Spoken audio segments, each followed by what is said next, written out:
ठीक है डॉक्टर साहब। डॉक्टर आज हम पढ़ेंगे कॉम्प्लीमेंट सिस्टम। आप लोगों में से कोई मुझे बताएगा कॉम्प्लीमेंट की थोड़ी सी तारीफ? डॉक्टर अमीर हमजा, कॉम्प्लीमेंट क्या होता है? कभी आपने पढ़ा है कॉम्प्लीमेंट के बारे में, सुना है कुछ?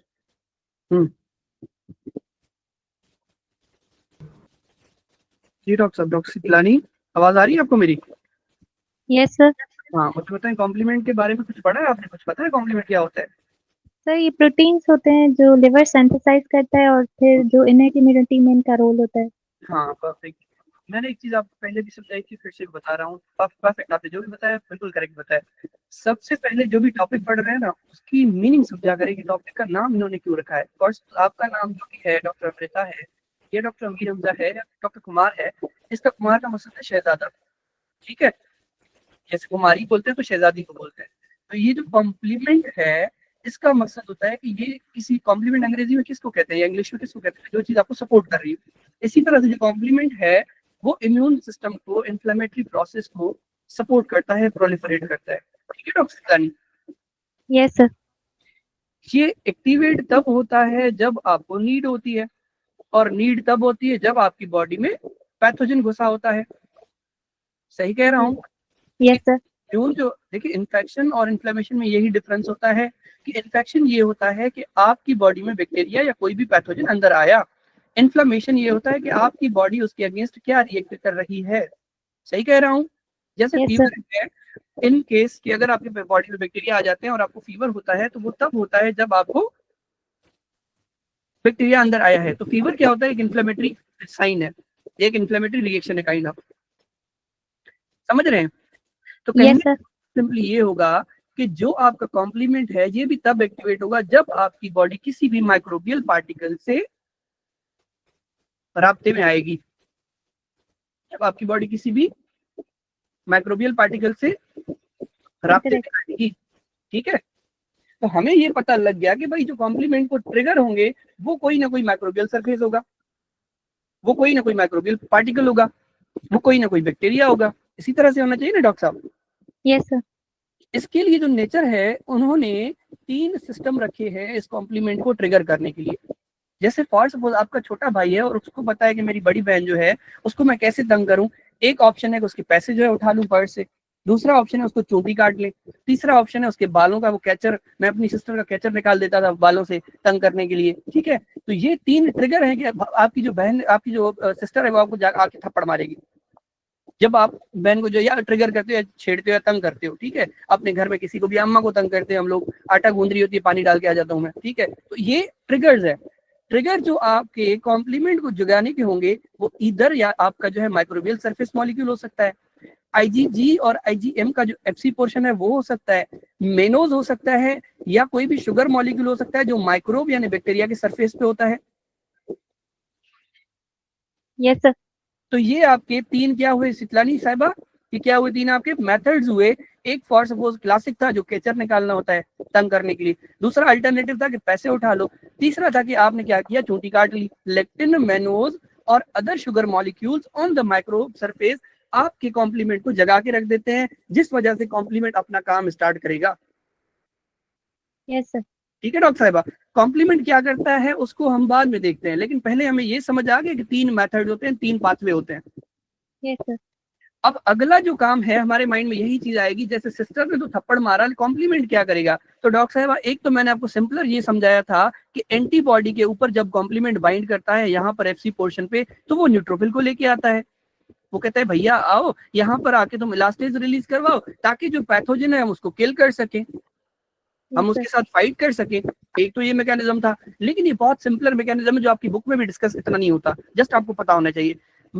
एक्चुअल जो मैकेनिज्म होता है कॉम्प्लीमेंट प्रोटीन्स का, वो क्या करती है, एक चीज बनाती है, एक सिरिंज बनाती है, सुई होती है ना, सुई जिससे हम लोग पंक्चर करते हैं चीजों को। ठीक है, जैसे टायर को पंक्चर करते हैं हम लोग या बलून को पंक्चर करते हैं सुई के साथ। उस सुई का नाम है मेम्ब्रेन अटैक कॉम्प्लेक्स। ये क्या करती है, ये इस बैक्टीरिया के अंदर एक पोर क्रिएट करती है, जिस पोर से क्या होता है कि सारा जो बाहर वाला पानी है बैक्टीरिया के अंदर जाएगा और बैक्टीरिया फूल फूल के फट जाएगा। इसको इसको कहते हैं ऑस्मोटिक लाइसिस। मेनली ये जो चीज हम, ये जो मैकेनिज्म हम पढ़ते हैं या डिस्कस करते हैं, वो किसके लिए करते हैं? नाइजेरिया गोनोरिया या नाइजेरिया मेनिंजाइटिस। तो सिंपली मैं कह सकता हूँ Neisseria species. Yes sir. Am I right? Yes sir. ठीक है, तो नाइजेरिया जो स्पीशीज हैं वो आपकी इन्वॉल्व होती हैं, वो आपकी किल होती हैं किससे डॉक्टर साहिबा? वो किससे किल होती हैं? मैक कॉम्प्लेक्स के साथ सर। मैक कॉम्प्लेक्स के साथ से वो किल होती हैं। ठीक है, यस सर। मैक कॉम्प्लेक्स से ये सबसे बड़ा रोल होता है। डॉक्टर साहब मैं आपसे पूछूंगा कॉम्प्लीमेंट, क्योंकि प्रोटीन है तो आरएनए से आएगी, आरएनए डीएनए से आएगा, डीएनए जीन से आएगा। अगर जेनेटिक डेफिशिएंसी या कॉम्प्लीमेंट नहीं बनेगा तो नाइजीरिया को आप किल नहीं कर पाओगे। क्या मैं गलत हूँ? नो सर, आता ही। सिंपल, ये इसलिए मैंने रैपिड फास्ट बताया क्योंकि तुम लोगों को ऑलरेडी पता है कि जो भी प्रोटीन है उसकी जेनेटिक डेफिशिएंसी होने का मैकेनिज्म मैंने आपको बता दिया है। वो हो सकती है जेनेटिक डेफिशिएंसी। अगर जेनेटिक डेफिशिएंसी हो कॉम्प्लीमेंट की तो बार बार आपको नाइजीरिया के इन्फेक्शन लगते रहेंगे। Yes sir. ठीक है डॉक्टर साहबा, यस सर। रिपीट कर रहा हूँ, एक क्लासिक पाथवे जिसमें आईजीजी और आईजीएम के ऊपर बाइंड करके ये किसी भी बैक्टीरियल पार्टिकल को किल करवाने में हेल्प करेगा via membrane attack complex. Alternative pathway microbe का जो सरफेस मॉलिक्यूल होगा वहां पर आपकी कॉम्प्लीमेंट डायरेक्टली बाइंड करेगी। फॉर सपोज ये आपका माइक्रोब के ऊपर एक सरफेस मॉलिक्यूल है, ठीक है, यहाँ पर कॉम्प्लीमेंट ने बाइंड किया, कॉम्प्लीमेंट ट्रिगर हुआ, उसने मेम्ब्रेनेटिक कॉम्प्लेक्स बनाया। थर्ड, एक मैनोज बाइंडिंग, जो मैनोज वो है आपका लेक्टिन मैनोज, आपका एक पार्टिकल है जिसके ऊपर आपका कॉम्प्लीमेंट, यही वाला कॉम्प्लीमेंट यहाँ पर बाइंड करेगा तो ट्रिगर होगा और वो बैक कॉम्प्लेक्स बनाएगा। Yes sir. तो मतलब तीनों पाथवेज जो अल्टीमेटली हमें क्या बनाना है? मैक कॉम्प्लेक्स बनाना है, ओके। और नाइजीरिया को किल करने के लिए। ठीक है, समझ आ गया? इतना समझ आ गया? डॉक्टर अमीर हमजा साहब यस कर, यस बताएं तो मैं आगे बढ़ूं, या एक नहीं यस आता? सर, समझ आ गया सर। एक चीज पूछनी थी सर। जी जी हुक्म। सर नेसेरिया स्पीशीज में तीनों पाथवेज अल्टीमेटली हमें कॉम्प्लीमेंट ही एक्टिव करना है, सॉरी जी मैक कॉम्प्लेक्स ही बनाना है सर। जी राइट। बिल्कुल।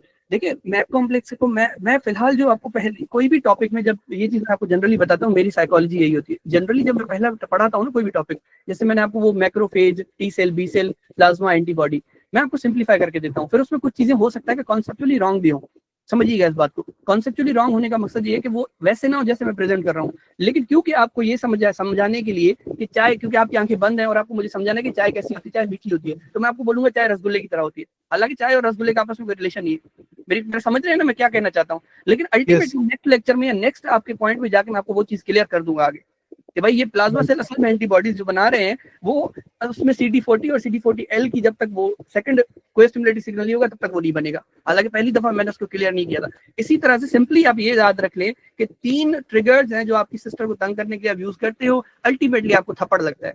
उस थप्पड़ का नाम है मैक कॉम्प्लेक्स। वो अलग बात है कि जब आपका ये जो हमने पढ़ा था यहाँ पर, ये जो कॉम्प्लीमेंट, में पीछे थोड़ा इसको रिवर्स करके जाता हूँ, थोड़ा सिंप्लीफाई करता हूँ। डॉक्टर शीतलानी आप मेरे साथ कनेक्टेड थी, मैं आपके साथ बात कर रहा हूँ, आप अनम्यूट करें।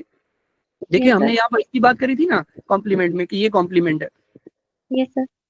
कॉम्प्लीमेंट जो स्टार्ट होते हैं ये आपके प्रोटीन होते हैं, सबसे पहले होता है C1। फिर ये जो C1 होता है जब ये यहाँ पर आके बाइंड करता है, फॉर सपोज वैसे तो C3b बाइंड करता है, लेकिन जब पैथोजन आएगा तो C1 किस में कन्वर्ट होता है? C2, C1a और C1b में। किस में कन्वर्ट होगा डॉक्टर साहबा? C1A और C1b। C1B। ए वाले फॉर्म्स होते हैं उनको हम बोलते हैं बाय प्रोडक्ट। Okay sir. जो ए वाले प्रोडक्ट जो होते हैं वो होते हैं बाय प्रोडक्ट। ठीक है, ओके। जैसे फॉर सपोज आप घर में करेले बनाती होंगी और करेले के जो छिलके हैं वो हमारे यहाँ सुखा के उनका अचार या कुछ और बनाया जाता है या उनकी पापड़ी बनाई जाती है। ठीक है, तो वो बाय प्रोडक्ट है, करेले जो है वो आपने सब्जी बना ली। तो जो मेजर आपका C1b है वो इंपॉर्टेंट होता है। फिर वो आगे क्या करता है? C2 को कन्वर्ट करता है C2a और C2b में। इस तरह से अल्टीमेटली आपके पास क्या बनता है? C3b, जो कि एक मेजर चीज है, जो कि एक जंक्शन होगा, जो कि एक इंपॉर्टेंट स्ट्रेंथेंड चीज होगी जो हमारे पास आगे सारा रिएक्शन करेगी। Okay sir. तो हर एक पाथवे जो है वो अल्टीमेटली आपको क्या बना के देगा डॉक्टर साहबा? C3b, ये वाला C3b रेड कलर वाला। Okay sir. चाहे वो अल्टरनेटिव पाथवे हो, चाहे वो क्लासिक पाथवे हो, चाहे वो लेक्टिन मेनोज वाला पाथवे हो, सारा पाथवे गुजर की वो अल्टीमेटली क्या बना के आएगा? C3b।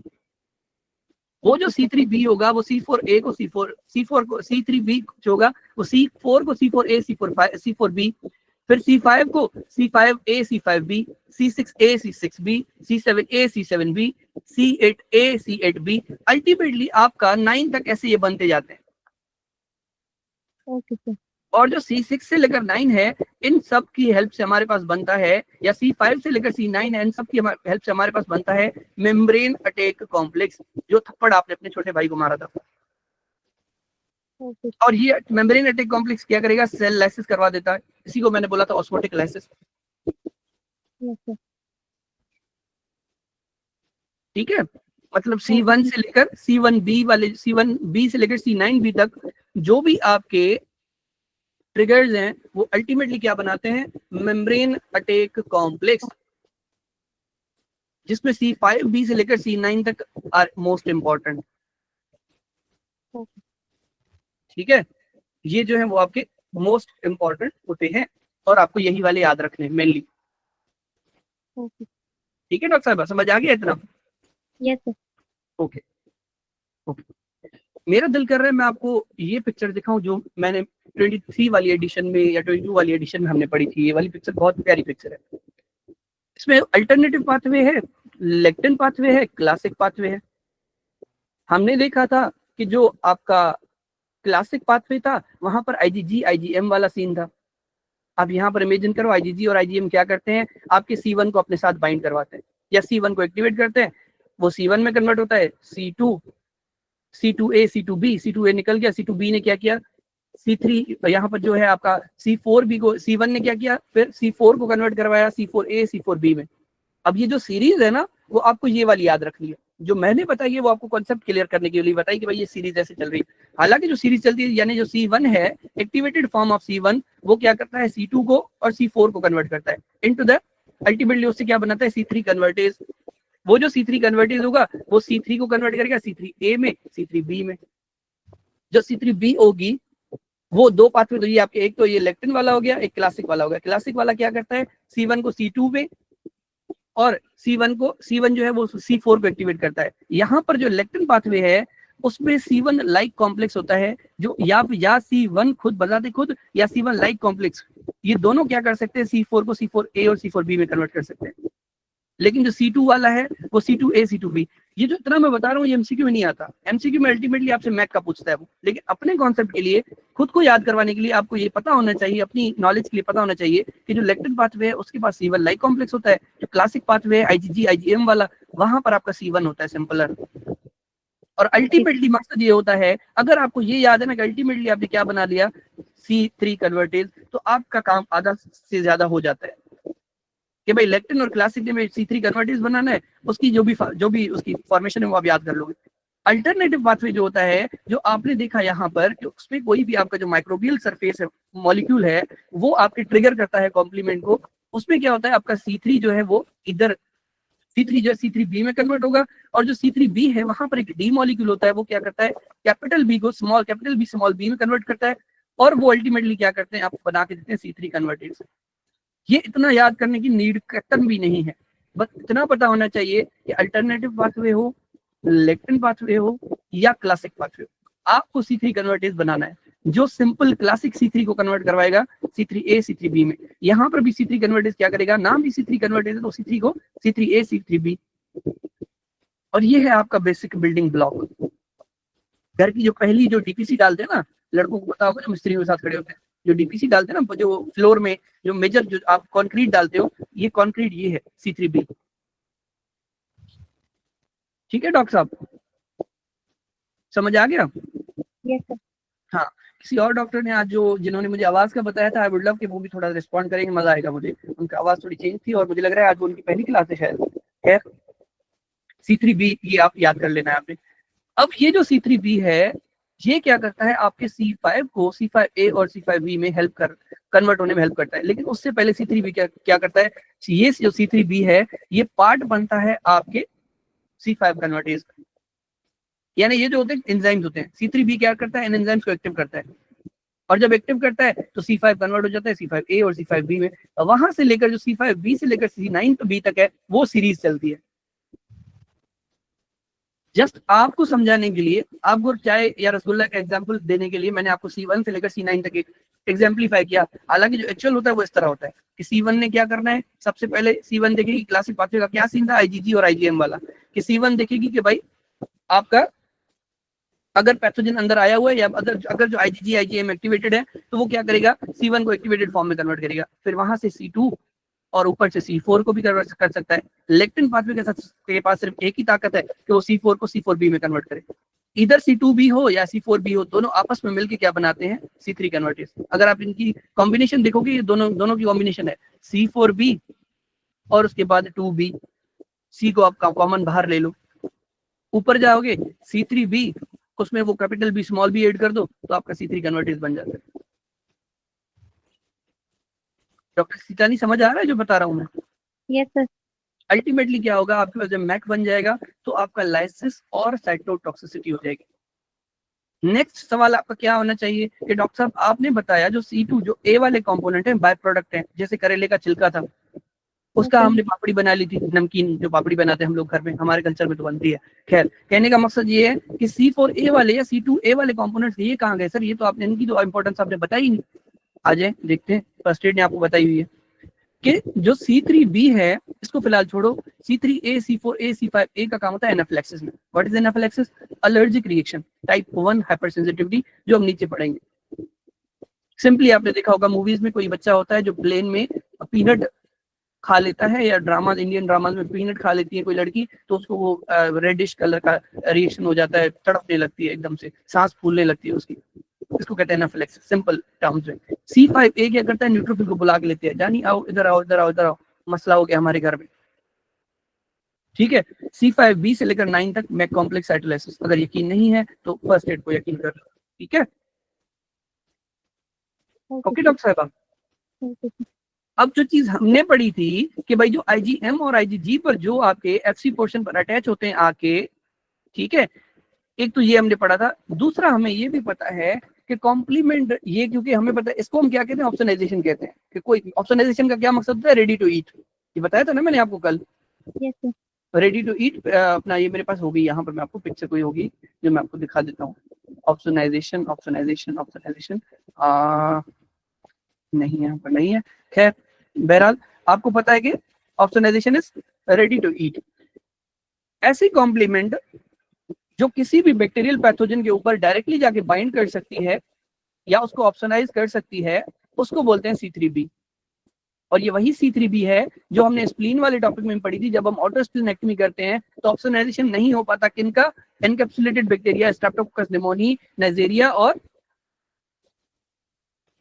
हेमोप्लस influenzae, haemophilus influenzae type B, Hib, ठीक है, क्योंकि वो एनकैप्सुलेटेड होते हैं। अब उनके ऊपर अगर C3B बाउंड नहीं हो पाएगा तो न्यूट्रोफिल को कॉल अपॉन नहीं कर पाएंगे हम लोग, या मैक कॉम्प्लेक्स नहीं बना पाएंगे तो हम इसको किल नहीं कर पाएंगे। यही तो डिलेमा होता है कि अगर कॉम्प्लीमेंट आपके पास ना हो, और कॉम्प्लीमेंट या तो जेनेटिक डेफिशिएंसी हो सकती है या आपने स्प्लीन को उखाड़ के फेंक दिया। C3B क्या करता है, ऑप्शनाइजेशन करता है। C3B binds to the lipopolysaccharides on the bacteria, और लाइपोपॉलीसैकेराइड कहाँ किस में होते हैं, नाइजेरिया में, ग्राम नेगेटिव बैक्टीरिया में, ग्राम नेगेटिव डिप्लोकोकस बोलते हैं इसको। नाइजेरिया को क्या बोलते हैं डॉक्टर साहब, ग्राम नेगेटिव डिप्लोकोकाई। इसकी पिक्चर इतनी इंपॉर्टेंट है कि फर्स्ट एड ने भी दी हुई है। I would love to show you the picture too. ये पड़ी हुई है, देख ले ये दो पैर जैसे छोटी बच्ची के पैर नहीं होते, ड्रामास में नहीं करते वो लोग, छोटी बच्ची के पैर जो लाल पानी में डाल के वो दीवार पे लगाते जब नया घर लेते हैं। ये मुझे ऐसे लगता है, कभी देखा है आपने किसी मूवी में या ड्रामा में, जो इनका इंडियन कल्चर होता है, ठीक है, वो क्या करते हैं कि छोटी बच्ची के पैर जो वो, ये बस डिप्लो का याद कर लो, एग्जाम्पलीफाई क्या करना मेरी आदत है, मेरा वो अपना सीन है याद करने के लिए, क्योंकि मुझे पिक्चर ऐसे याद हो जाती है, ठीक है।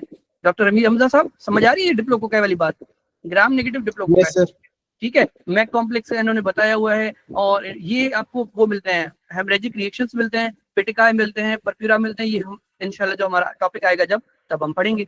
इसको बोलते हैं टर्मिनल कॉम्प्लीमेंट प्रोटीन डेफिशिएंसी, क्योंकि C5 से लेकर 9 तक अगर नहीं होगी तो आपको क्या होगा, increased susceptibility to the recurrent Neisseria bacteraemia, क्योंकि मैक कॉम्प्लेक्स नहीं बनेगा। अगर थप्पड़ नहीं मारोगी तो भाई सारा दिन तंग करता रहेगा, उसको सिखाना पड़ेगा कि बेटा दिस इज कंसीडर्ड बदतमीजी रादर देन जस्ट अ मजाक। ठीक है डॉक्टर सिजलानी, समझ आ गया? Yes sir. Okay perfect. आज वो नहीं है डॉक्टर संदेश लाल जो रिप्लाई करते हैं, डॉक्टर सनी कुमार रिप्लाई करते हैं। यस करके बताएं मुझे, फिर हम लोग आगे बढ़ेंगे। वो ऑन मैसेजेस करें ब्रो, मैसेजेस करें जी। गुड गुड गुड, जिंदा होने का सबूत दें। ठीक है, और किसी को भी अगर समझ, हाँ डॉक्टर सोनिका दुर्गानी आप भूल गई मुझसे, सॉरी। एंड डॉक्टर लोहाना भी थी, रिप्लाई करें रिप्लाई करें। मुझे आपसे ये जो डेमो लेक्चर है इनमें से, हाँ डॉक्टर हरमैन, मुझे आप लोगों से डेमो लेक्चर के पैसे नहीं चाहिए, रिस्पॉन्सेस चाहिए। बस यूँ समझ लेंगे आपने मुझे पे कर दिया, ठीक है। एंड मुझे अपने आप इतना कॉन्फिडेंस है कि मैं जो पढ़ा रहा हूँ वो पेमेंट के लायक है, और मुझे पेमेंट में रिस्पॉन्सेस चाहिए। परफेक्ट गुड, ठीक है। और जो नहीं कर रहे बच्चे रिस्पॉन्सेस, मैं उनसे पेमेंट लूंगा। ओके सॉरी, चलें आगे बढ़ते हैं। हमने C3B का देख लिया कि ऑप्शनाइज करवाते हैं, C3A, C4A, C5A आपके ये जो 3, 4, 5 एनाफिलेक्सिस, ठीक है। C5A का दूसरा काम है न्यूट्रोफिल को बुला के लेके आना। C5B से लेकर 9 तक मैक कॉम्प्लेक्स बनता है। अगर मैक कॉम्प्लेक्स नहीं बनेगा तो आप यूटिलाइज नहीं कर पाओगे किसको, नजरिया स्पीशी को। डॉक्टर सितलानी देखिए, MAC complex is important for neutralising Neisseria species. Deficiency results in recurrent infections, ठीक है डॉक्टर साहब। मैं ढूंढ रहा हूँ सारे मुल्क में, फर्स्ट एड में लिखा हुआ है to prepare for eating, option है। ऑप्शनाइजेशन कौन करता है? एक तो आईजीजी हमने पढ़ा था कल जब हमने एंटीबॉडीज का जिक्र किया था डॉक्टर संदेश लाल के साथ। ये C3B आप देख लें, are the two primary options in the bacterial defence, enhance phagocytosis. C3B also helps clear immune complexes. ये वाली बात बहुत ज्यादा इंपॉर्टेंट है। किसको आती है ये बात? डॉक्टर संदेश लाल आप बताएंगे मुझे, आपको समझ आती है ये बात? नहीं भी आती तो अनम्यूट करें, मैं आपको सिखाता हूँ। नो सर मुझे नहीं आती। डॉक्टर साहब ये देखें, जब भी कोई भी एंटीजन होता है ना, ये बैक्टीरिया है फॉर सपोज, सही है डॉक्टर साहब, या आपकी बॉडी का कोई टिश्यू पार्टिकल है जिसके अगेंस्ट एंटीबॉडी जनरेट हुई है। जब ये एंटीबॉडी इससे आके न्यूट्रलाइज करने के लिए मिलती है तो उसको बोलते हैं एंटीजन एंटीबॉडी कॉम्प्लेक्स। क्या बोलते हैं डॉक्टर साहब? Antigen antibody complex. ठीक है, ये जो एंटीजन एंटीबॉडी कॉम्प्लेक्स होता है ये आपकी पूरी ब्लड में दंदनाता फिर रहा है। यहाँ पर जरूरी नहीं है कि सिर्फ बैक्टीरिया, आपकी बॉडी का सेल्फ टिश्यू सेल भी हो सकता है, कोई और पार्टिकल भी हो सकता है। ये क्या करते हैं, फॉर सपोज जाके जॉइंट में या किडनी में जाके ये डिपॉजिट हो जाते हैं, क्योंकि किडनी छन्नी है, पूरी ब्लड को फिल्टर करना उसका काम है। जब वहां पर ये जाके डिपॉजिट हो जाते हैं तो यू नो कि ये आपका डिपॉजिट हुआ है, तो इसको क्लियर करने के लिए कोई ना कोई आएगा। ठीक है डॉक्टर साहब, तो C3B वो कॉम्प्लीमेंट है जो क्या करेगी, यहाँ पर आके बाइंड करेगी और न्यूट्रोफिल को बुलाएगी कि ब्रो आओ इसको क्लियर करो। उसको क्लियर करने के नतीजतन क्या होता है कि आपके जो न्यूट्रोफिल है वो इलास्टेज रिलीज करते हैं। बार बार मैं इलास्टेज का नाम ले रहा हूँ। इलास्टेज क्या करती है, आपकी जो बेसमेंट मेम्ब्रेन है जिसमें कोलेजन और इलास्टिन होता है उसको डिस्ट्रॉय कर देती है, और इसी को बोलते हैं पोस्ट स्ट्रेप्टोकोकल ग्लोमेरुलोनेफ्राइटिस। पढ़ा है किसी ने PhD बचपन में? जी जी। और क्योंकि वहां से अब आपके RBC जो है वो आपके यूरिन में आते हैं, तो इसको बोलते हैं Cola coloured urine, black coloured urine. अगर नहीं भी समझ आया कोई मसला नहीं है, बस इतना याद रख लो कि एंटीजन एंटीबॉडी जो कॉम्प्लेक्स है वो कौन क्लियर करता है? आपका C3B। ये रट्टा मार लो, ये बहुत ज्यादा इंपॉर्टेंट बात है, हद से ज्यादा। और जब मैं हद से ज्यादा बोलता हूँ तो खुद समझ आया करिए, ठीक है? ओके डॉक्टर साहब, जी जी समझ आ गया? डॉक्टर साहब ये जो 4 लाइनें हैं ये आप पढ़ लें, जस्ट रीड करें, सब सुनेंगे। इनहिबिटर्स डिके ना ब्रो ऊपर वाली 4 line, complement system of the, हाँ। system of hepatically synthesized plasma protein that play a role in innate immunity and inflammation. ब्रेक। हमें ये चीज याद करनी है इस लाइन से कि एक तो ये लिवर से बनता है। डॉक्टर सीतलानी ने आते साथ बताया, कमेंडेबल कि आप पढ़ के आए हो, बहुत अच्छा लगा मुझे, ठीक है। एक चॉकलेट आपकी मेरी तरफ हुई। ओके, उसके बाद क्या हुआ, ये इनेट इम्यूनिटी का हिस्सा है जो आपको बिल्ट इन मिलती है, अम्मा अब्बा से मिलती है, कब्र तक लेके जाते हो, ठीक है। मेम्ब्रेन अटैक कॉम्प्लेक्स क्या करता है, ग्राम नेगेटिव बैक्टीरिया का अगेंस्ट डिफेंड करता है, क्योंकि मेम्ब्रेन अटैक कॉम्प्लेक्स क्या करता है, लाइपोपॉलीसेकेराइड में पोर बनाता है, ठीक है। लाइपोपॉलीसेकेराइड को या जनरली याद कर लो कि ग्राम नेगेटिव बैक्टीरिया में कोर बनाता है, ठीक है। ओके, उसके बाद ये जो चीज है ना CH50 वाली, ये टेस्ट वैसे ऑब्सोलीट हो गया, आजकल करते नहीं हम लोग। CH50 test is used to screen for activation of classical complement pathway. ऐसा कॉम्प्लीमेंट का पाथवे जो IgG और IgM की वजह से मीडिएटेड हो, इन दोनों की वजह से एक्टिवेट हुआ हो, उसको आपको उसकी जो क्वांटिटी है उसको चेक करने के लिए कि कितना वो एक्टिवेट हुआ है, उसके लिए हम CH50 टेस्ट करते थे पास्ट में। इसको ज्यादा याद रखने की जरूरत नहीं, बस इतना पता हो कि क्लासिकल कॉम्प्लीमेंट पाथवे का जो मेजरमेंट है, जो स्क्रीनिंग टेस्ट है, वो CH50 टेस्ट होती है। एक होती है डायग्नोस्टिक टेस्ट, जैसे आपको कंफर्म पता चलता है, जैसे HbA1c फॉर HbA1c किसके लिए करते हैं Sandesh Lal? Diabetic haemoglobin, diabetes mellitus type 2, ठीक है, Type 2। डायबिटीज मेलाइटिस टाइप 2 उसके लिए HbA1c करते हैं। और स्क्रीनिंग क्या होती है उसकी? ओरल ग्लूकोज टॉलरेंस टेस्ट, या जनरली हम उसके लिए वो करते हैं अपना फास्टिंग ब्लड शुगर, जो आपके घर में अब्बा अम्मा कर रहे होते हैं ग्लूकोमीटर पे। तो कहने का मकसद ये स्क्रीनिंग पहली टेस्ट होती है और डायग्नोस्टिक कंफर्मिंग टेस्ट होती है। ये एक तो स्क्रीनिंग टेस्ट है, इतनी कोई खास नहीं है, दूसरा ऑब्सोलीट हो गई है, बट फर्स्ट एड ने लिखी है, तो फर्स्ट एड इज माय अब्बा अम्मा, जो बोलेंगे मानूंगा। ठीक है, जी जी समझ आ गया डॉक्टर साहब? जी। Doctor Yes. अमीर हमजा, अब आप अनम्यूट करें तो एक चीज हम पढ़ते हैं आगे। अनम्यूट करें, यस सर। मुझे बताएं आपको सब कुछ समझ आ गया जो मैंने बताया है आपको? Yes sir. एक चीज छोटी सी यहाँ से ये भी नोट कर लें कि इन्फ्लेमेशन में हमने पढ़ा कि C3A क्या करता है? स्टिमुलेट करता है मास्ट सेल की डिग्रेडेशन। एनाफिलेक्सिस वाली बात हमने पढ़ी ना? Yes sir. इसको क्योंकि फर्दर हम आगे नीचे पढ़ने वाले हैं टाइप 1 हाइपरसेंसिटिविटी में, फिलहाल याद करते चले यहाँ से। C5A ने क्या करना होता है? Neutrophil chemotaxis. कीमोटेक्सिस क्या होती है कि जो ब्लड में न्यूट्रोफिल घूम रहा है उसको साइट ऑफ टिश्यू इंजरी पे लेके जाना। ये जो इन्फ्लेमेशन में रोलिंग, माइग्रेशन, ट्रांसमाइग्रेशन वाला सीन है। ठीक है डॉक्टर साहब? Yes sir. हिस्टामिन क्या करती है? एंडोथेलियल परमेबिलिटी बढ़ाती है, स्पेसिस क्रिएट होती हैं, और यहाँ से आपके जो टिश्यू, जो आपके इन्फ्लेमेटरी मीडिएटर्स हैं वो इजीली नीचे चले जाएंगे। और यही कॉन्सेप्ट होता है आपके हिस्टामिन के वजह डायलेशन। लेकिन नुकसान ये होता है कि ब्रोंकियोल में फोर्सफुल आपका अगर पानी ये ब्रोंकियोल में भर जाए तो आपके ब्रोंकियोल कंस्ट्रिक्ट हो जाएंगे, सांस नहीं ले पाओगे। Yes sir. ये ऐसे ही होगा जैसे आपके नाक में जो म्यूकस है वो भर जाता है तो आप सांस नहीं ले पाते। सर। समझ आ गई ना बात? Yes sir. Okay perfect. उसके बाद साइटोलाइसिस वाला मैंने समझा दिया। ऑप्सोनाइजेशन मैंने आपको ऑलरेडी बता दिया कि भाई ऑप्सोनाइजेशन क्या होती है? खिचड़ी पे केचप लगाना। इनमें भी रेड कलर दिया हुआ है, व्हाइट कलर खिचड़ी का, नीचे ये माइक्रो, ठीक है, ये मैक्रोफेज को इजीली, ये फेगोसाइट लिखा हुआ है देख लें अगर यकीन नहीं आता तो। कॉम्प्लीमेंट यहाँ पर आके बाइंड किया पैथोजन पे, और यहाँ पे आपका कॉम्प्लीमेंट का रिसेप्टर था मैक्रोफेज पे या फेगोसाइट पे, अब फेगोसाइट इसको इनगल्फ कर लिया। ये फायदा होता है ऑप्सोनाइजेशन का। ऐसे बैक्टीरिया स्पेशली जो एनकैप्सुलेटेड हो, जिनको आप इजीली डिटेक्ट नहीं कर पाते। बैक्टीरिया एनकैप्सुलेटेड बहुत खतरनाक होता है, और वायरस जो नेकेड होता है वो बहुत खतरनाक होता है। ठीक है डॉक्टर साहब? Yes sir. कार या बाइक चलाते हैं डॉक्टर साहब आप? जी सर। कार या बाइक राइड करते हैं? बाइक राइड करते हो आप लोग? जी सर। Yes sir. करते हैं? उसमें एक एक्सेलरेटर होता है, दूसरा ब्रेक होता है। Yes sir. अगर अगर इंसान की अकल को पता है कि एक एक्सेलरेटर और ब्रेक रखना है, कुछ नेचर को नहीं पता होगा। हमने ये तो पढ़ा कि प्रो इन्फ्लेमेटरी क्या था, कि भाई अगर टिश्यू को डैमेज करना है, अगर बैक्टीरिया को डैमेज करना है, उसका पता था हमें, लेकिन ब्रेक का नहीं पता था, वो अब पढ़ेंगे। इनहिबिटर्स कौन से होते हैं? क्योंकि जो आपके आरबीसीज हैं, अगर कॉम्प्लीमेंट बहुत ज्यादा एक्टिवेट हो जाता है ना, तो आपके जो आरबीसीज, इम्यून में पढ़ा था कि इम्यून सेल्स क्या करेंगे, आपके नॉर्मल टिश्यू सेल को किल करते हैं। इसी तरह से कॉम्प्लीमेंट क्योंकि ब्लड में ट्रेवल कर रहा होता है, उसका सारा दिन आरबीसी अस्सलाम वालेकुम चल रही होती है, वालेकुम अस्सलाम चल रहा होता है, तो इसीलिए वो क्या करता है, उसको भी डिस्ट्रॉय कर सकता है ना डॉक्टर साहब, अगर देखा जाए तो। Yes sir.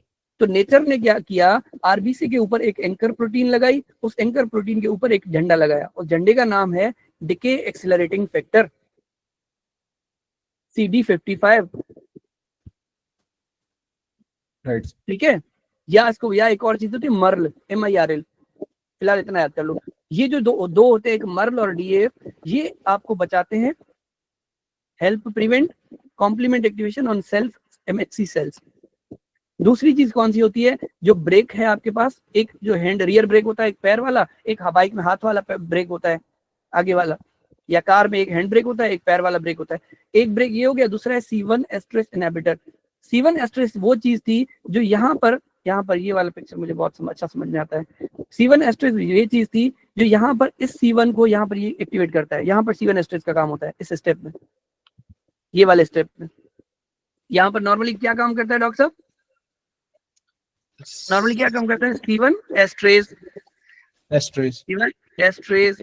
ठीक है, अगर आपको C1 एस्ट्रेस, अगर एक्सेलरेटर C1 एस्ट्रेस है तो ब्रेक कौन सा होगा? C1 एस्ट्रेस इनहिबिटर, जो क्या करेगा, कॉम्प्लीमेंट को एक्टिवेट होने से रोकेगा कि कहीं सेल्फ MHC को ना किल कर दे। या फिर आरबीसी के ऊपर नेचर ने क्या दे दिया, एक चीज दे दी जो एक झंडा है जो दिखाते, ये ऐसे ही होता है जैसे वो हम लोग टोल टैक्स से जाते हैं और लोकल होते हैं वहां के, तो कार्ड दिखा देते हैं अपना सीएनआईसी कार्ड कि भाई मैं यहाँ का लोकल हूँ। तो आरबीसी क्या करता है, वो उसको सीएनआईसी क्या दिखाता है, डीएएफ, CD55, क्लस्टर ऑफ डिफरेंशिएशन जो होते हैं वो झंडे होते हैं सारे, बस वो ऐसे समझ ले कार्ड होते हैं आपके, एनआईसी कार्ड या आपके पासपोर्ट होते हैं। ठीक है doctor Amir Hamza? Yes sir. Doctor Sitlani समझ आई ये वाली बात आपको कि इनहिबिटर्स का क्या सीन है? Yes sir. ओके कि भाई जो आपके डिके एक्सेलरेटिंग फैक्टर है और C1 एस्ट्रेज इनहिबिटर है, ये आपको बचाते हैं कि कहीं आपके खुद के आरबीसी ना गुम हो जाए। वंस अगेन डॉक्टर सितलानी, क्योंकि डिके एक्सेलरेटिंग फैक्टर भी एक प्रोटीन है, एंजाइम भी एक प्रोटीन होता है, या एंजाइम का इनहिबिटर भी एक प्रोटीन होता है, और अगर इनकी जेनेटिक डेफिशिएंसी हो जाए तो आप क्या हो जाएगा, आपकी जो कॉम्प्लीमेंट है वो बहुत ज्यादा एक्टिवेट हो जाएगी। Yes sir. और आपके जो आरबीसीज होंगे वो अब बच पाएंगे doctor Amir Hamza? No sir. तो वो किल हो जाएंगे ना। Yes sir. इसी कंडीशन को बोलते हैं पैरोक्सिस्मल नॉक्टर्नल हीमोग्लोबिन यूरिया। मैंने अभी अभी समझा आपको कोला कलर यूरिन का कि कैसे वो Yes. किडनी से, क्योंकि आरबीसी आपका टूट के आ रहा है, या अगर वो ब्लड के अंदर ही टूट जाए कॉम्प्लीमेंट की वजह से, तो क्या होगा, कलर ये हो जाएगा, नॉर्मल ये था अब कोला कलर हो जाएगा, जैसे कोका कोला होती है। इसको Right, बोलते हैं पैरोक्सिस्मल मतलब एपिसोडिक, नॉक्टर्नल मतलब रात के टाइम पे हीमोग्लोबिन टूट रहा है, ब्लड में आ रहा है हीमोग्लोबिन यूरिया। Right sir. अब मैं चाहूंगा कि आप लोग मुझे बताएं कि ये रात को ही क्यों हो रहा है, व्हाई नॉट दिन को? ऐसी कौन सी चीज हो रही है रात के टाइम, दिन को क्यों नहीं हो रहा? सर रात के टाइम में शैलो ब्रीदिंग की वजह से complement activation. Perfect, shallow breathing कम होती है, जिसकी वजह से क्या होता है कि एसिडिटी ज्यादा होती है, H+ ज्यादा होते हैं, पीएच कम होती है, और जो कम पीएच है, जो एसिडिक नेचर है, वो इन्फ्लेमेशन को प्रमोट करती है और कॉम्प्लीमेंट को एक्टिवेट कर देती है। और अब जो कॉम्प्लीमेंट एक्टिवेट हो रही है, जैसे डॉक्टर सितलानी की बॉडी में भी एक्टिवेट होती होगी, लेकिन वहां पर डिके एक्सेलरेटिंग फैक्टर मौजूद है और membrane inhibitor of receptor lysis यानी जो मर्ल है वो भी एक्टिव है, इसीलिए आपके आरबीसी बच जाते हैं। या आपके पास C1 एस्ट्रेज जो है वो प्रॉपर्ली काम कर रहा है, तो C1 एस्ट्रेज इनहिबिटर प्रॉपर्ली काम कर रहा है, आपके जो आरबीसी टूटने से बच जाते हैं। लेकिन प्रॉब्लम ये है कि ये डिके एक्सेलरेटिंग फैक्टर और जो CD59 है, ये खुद डेफिशिएंट नहीं होते। इनको जो झंडे का जो डंडा होता है, जो आपको ये एंकर पकड़ के रखता है, यहाँ पर मैंने एंकर बोला था ना, इस डंडी को, ये डंडी गुम होती है यहाँ से, डंडी को बोलते हैं GPI या PIGA gene. A defect in the PIGA gene prevents the formation of glycophosphatidyl inositol anchors यानी झंडे का डंडा for complement inhibitors such as decay accelerating factor and membrane inhibitor of reactive lysis। Ultimately क्या होगा, complement mediated intravascular यानी vessel के अंदर RBC टूटेगा, हीमोलिसिस, जिसकी वजह से क्या होगा, आपका हीमोग्लोबिन फ्री हो जाएगा, और वो हीमोग्लोबिन क्योंकि आपका आयोनाइजिंग होता है, उसके ऊपर माइनस चार्ज होती है, वो डैमेजिंग होता है, तो उसको हेप्टोग्लोबिन क्या करेगा, अपने साथ उसको बाइंड करवाएगा, इसीलिए फ्री हेप्टोग्लोबिन आपकी बॉडी में कम होगा। ये एक लैब फाइंडिंग है जो आपको एमसीक्यू में बहुत ज्यादा हेल्प करेगी।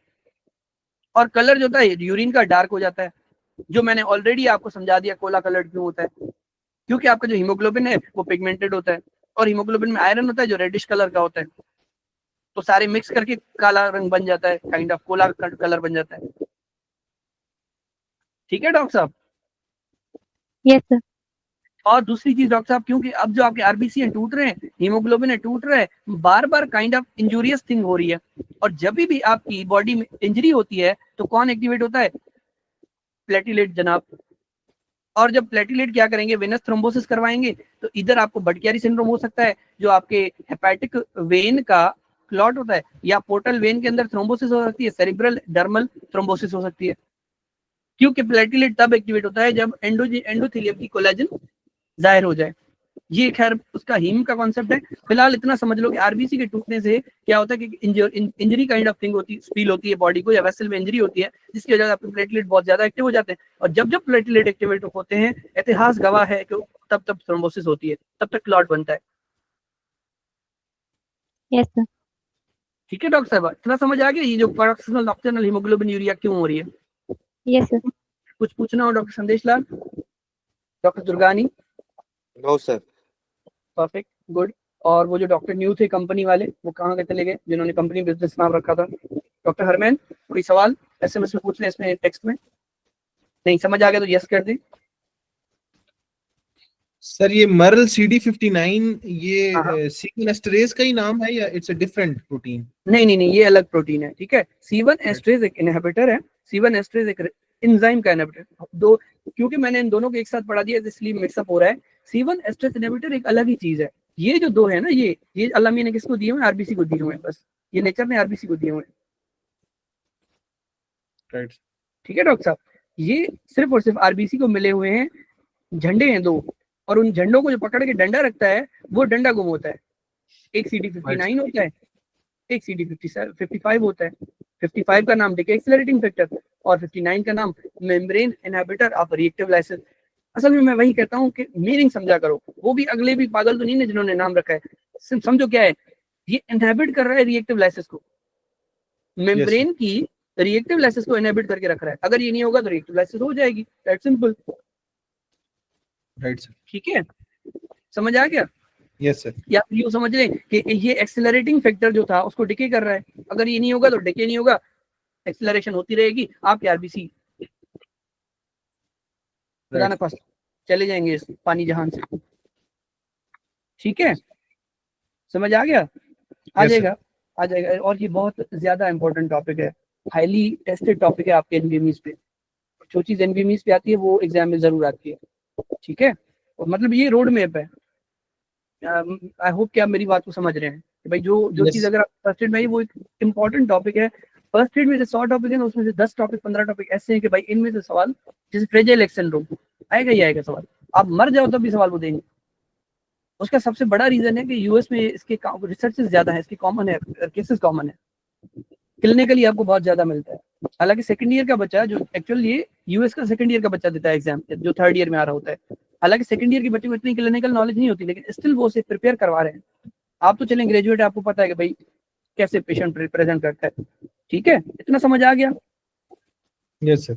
ओके, C1 एस्ट्रेज पे बात करते हैं जनाब। हमने कहा था C1 एस्ट्रेज यहाँ पर एक एंजाइम होता है जो C1 को C1 में कन्वर्ट करता है, C1 को एक्टिवेटेड C1 कॉम्प्लेक्स में कन्वर्ट करता है। अगर एक चीज नोट करोगे ना जानी, जो भी ब्लू वाले ना सारे एक्टिवेटेड है। देखो C3 converted active form, C5 converted active form, यहाँ पर एक्टिव फॉर्म, यहाँ पर एक्टिव फॉर्म, यहाँ पर एक्टिव फॉर्म।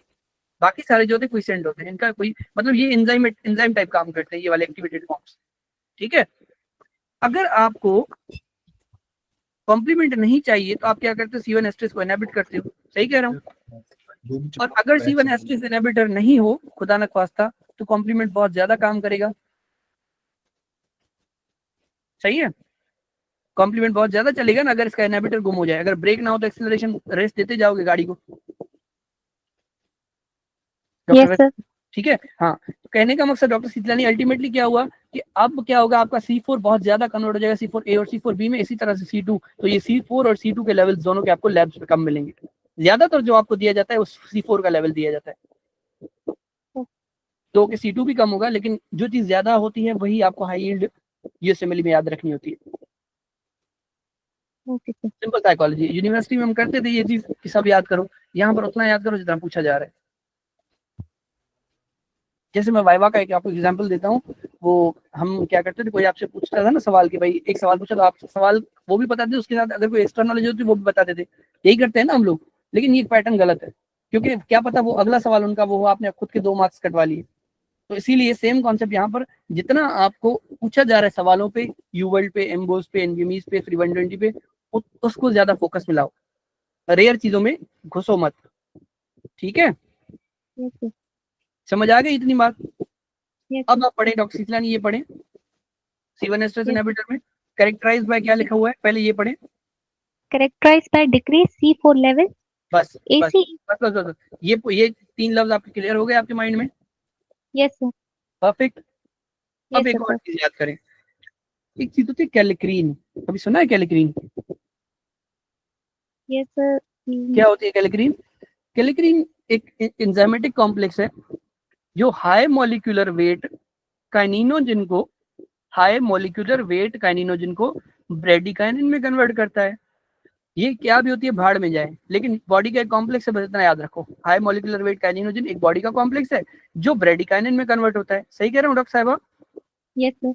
जिसकी वजह से आपको वैसोडाइलेशन होती है, परमिएबिलिटी होती है। वैसोडाइलेशन होगी तो पानी आपके इंटरस्टिशियल स्पेस में आएगा, थर्ड स्पेसिंग होगी, और आपको पेन भी होता है। Yes sir.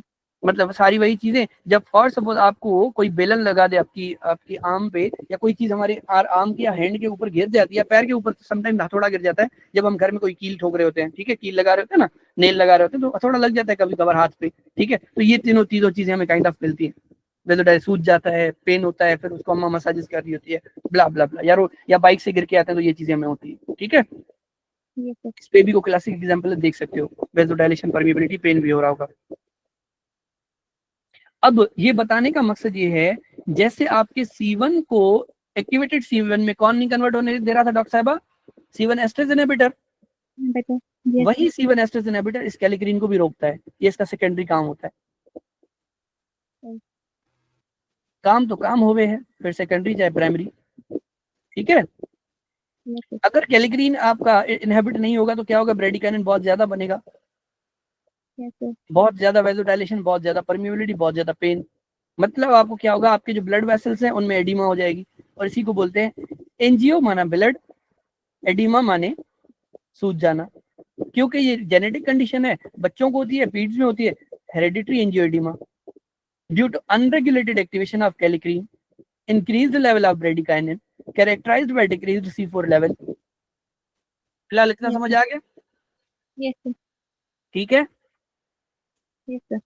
एक और चीज याद कर ले, एंजियोटेंसिन कन्वर्टिंग एंजाइम का नाम सुना है कभी? Yes sir.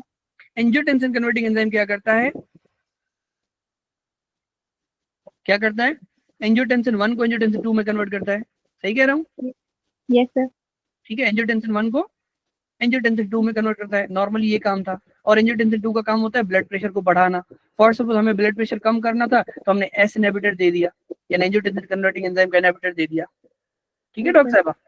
लेकिन ये तो बेनिफिट मिला हमें, जो हमने एंजियोटेंसिन कन्वर्टिंग एंजाइम दिया ना, हमने जो इनहिबिटर दिया है, यानी जो नॉर्मल यहाँ पर जो एंजियोटेंसिन कन्वर्टिंग एंजाइम था, उसका एक और सेकेंडरी काम होता है, वो ये होता है इस ब्रेडिकाइनिन को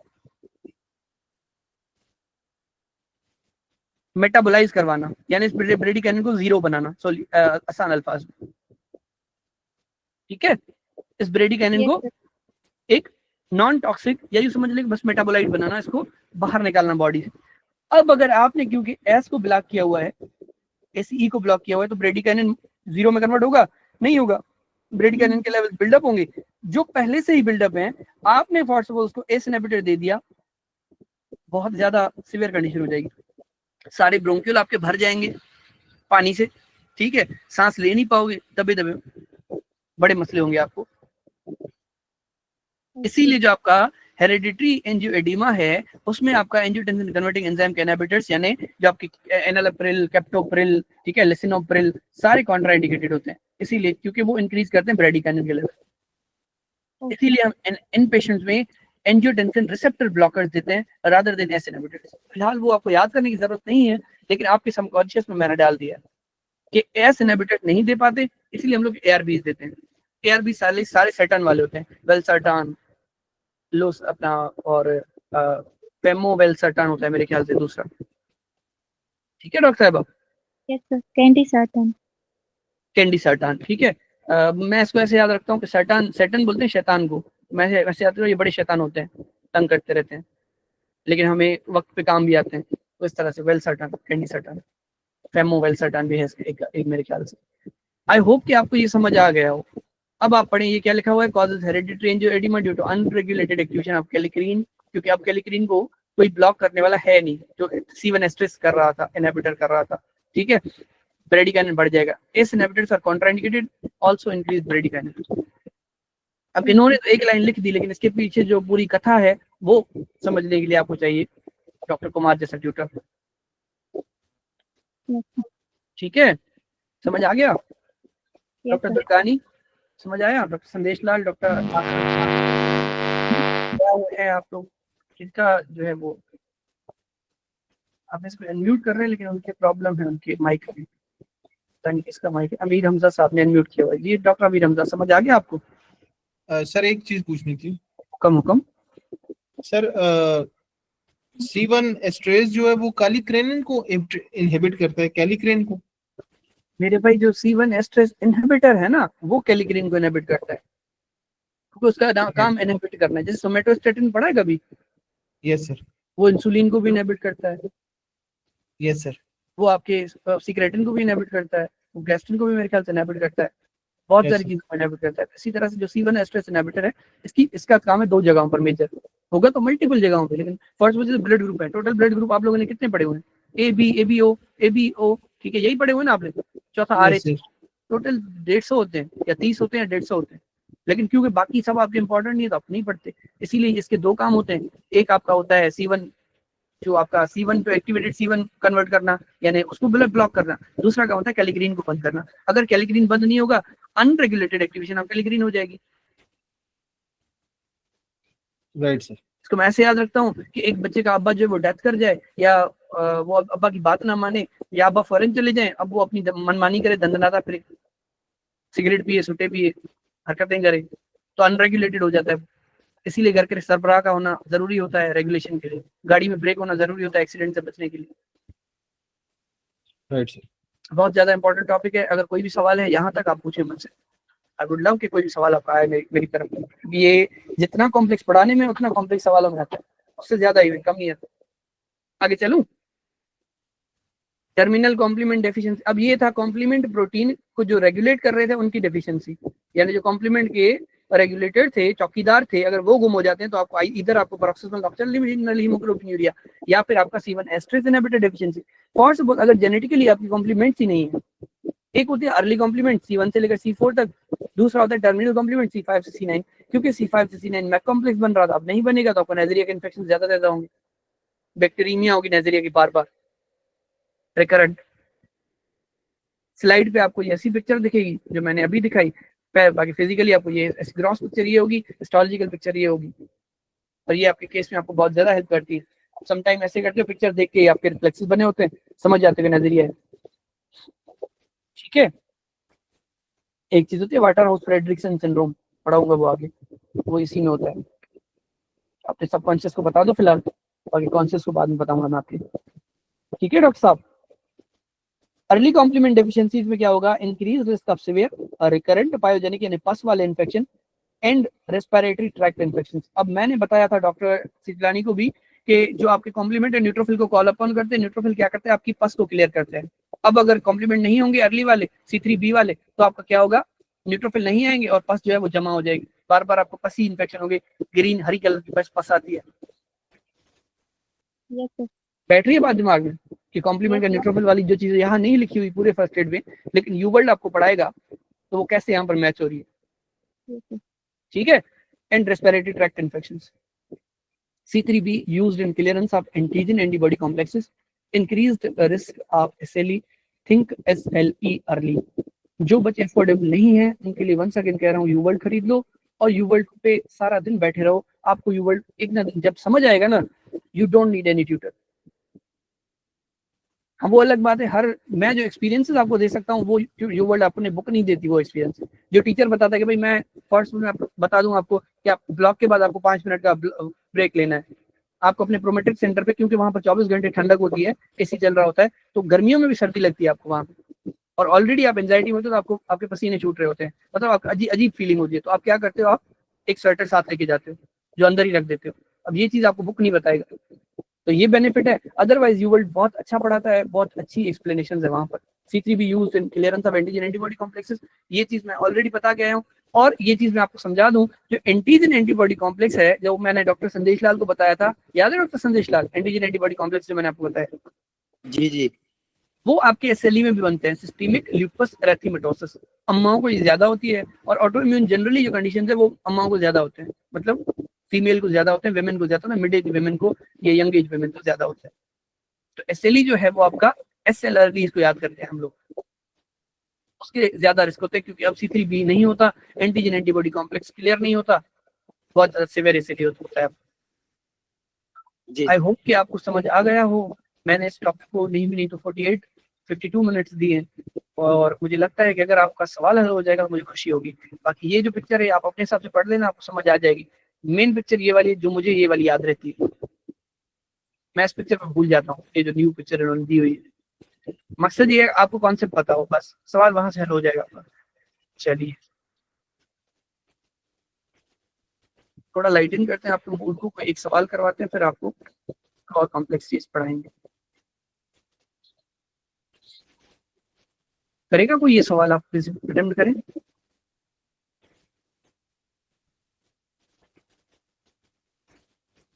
एक 1.5 मिनट आपको देता हूँ, कर ले, मैं पानी लेके आऊँ।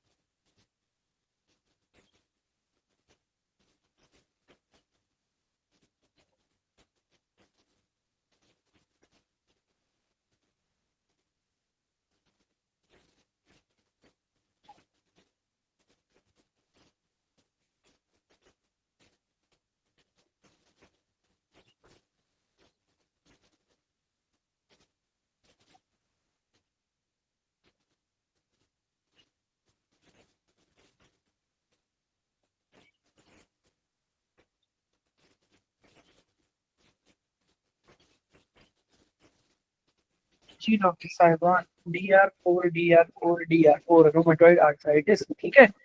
Which of the following human leukocyte antigen most associated with the patient's likely condition? और कंडीशन क्या है? एक अम्मा आती है, अभी मैंने बताया जब भी अम्मा आए तो अम्मा, बच्चा आए तो बीट्स का केस, अम्मा आए तो आपके माइंड में पहली चीज ऑटो इम्यून आनी चाहिए। ये नहीं कि ऑटो इम्यून को आप लिख लो अपने बारे से, सारे सवाल ऑटो इम्यून के होते हैं। जनरली एक बात कर रहा हूँ, comes to the clinic because of pain and swelling in her hands for the past several months. कल मैंने डॉक्टर साहब को बताया था, डॉक्टर अमीर हमजा को, कि जब भी बात हैंड, रिस्ट, छोटे जॉइंट, स्मॉल जॉइंट की बात आए तो आपके माइंड में दो चीजें आनी चाहिए, एक एसएलई, एक rheumatoid arthritis. She reports morning stiffness, again आपको ये लेके जाती है मॉर्निंग स्टिफनेस आपकी या ऑस्टियोआर्थराइटिस में होती है या आपके रूमेटॉइड आर्थराइटिस में होती है, या आपने कल पढ़ी थी एनकाइलोजिंग स्पॉन्डिलाइटिस में, लेकिन ankylosing spondylitis was the case for male patient, जो कि यहाँ पर नहीं है। That last approximately an hour each day and has decreased grip strength. मुझे ये याद नहीं आ रही, ओए में शायद आधा घंटा होती है और आपके आरए में यानी रूमेटॉइड आर्थराइटिस में, ये चेक कर लीजिएगा डॉक्टर अमीर हमजा, ये जो रूमेटॉइड आर्थराइटिस उसमें 1 घंटे से ज्यादा होती है। जो मेन चीज यहाँ पर आपको पकड़ने वाली थी, शायद मैं अपने एग्जाम में होता तो मैं यही चीज सबसे पहले पढ़ता, objective finding, lab finding. She has a positive cyclic citrullinated peptide antibody test, anti CCP test बोलते हैं इसको, और सीसीपी आपके जो एंटीबॉडीज हैं वो आपके रूमेटॉइड आर्थराइटिस में ही मिलते हैं। जो आपका एंटीबॉडीज वाला पेज है बहुत ज्यादा हाई यील्ड है, आप पढ़ लोगे। एंटीबॉडीज एंटीबॉडीज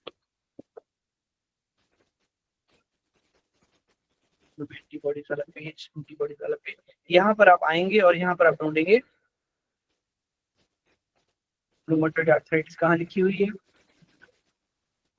ये देखें रूमेटॉइड आर्थराइटिस, ये देखें यहाँ पर एंटी सिक्लिक सेटुलिनेटेड पेप्टाइड एंटीबॉडीज, ठीक है डॉक्टर अमीर हमजा, समझ आई तो बात।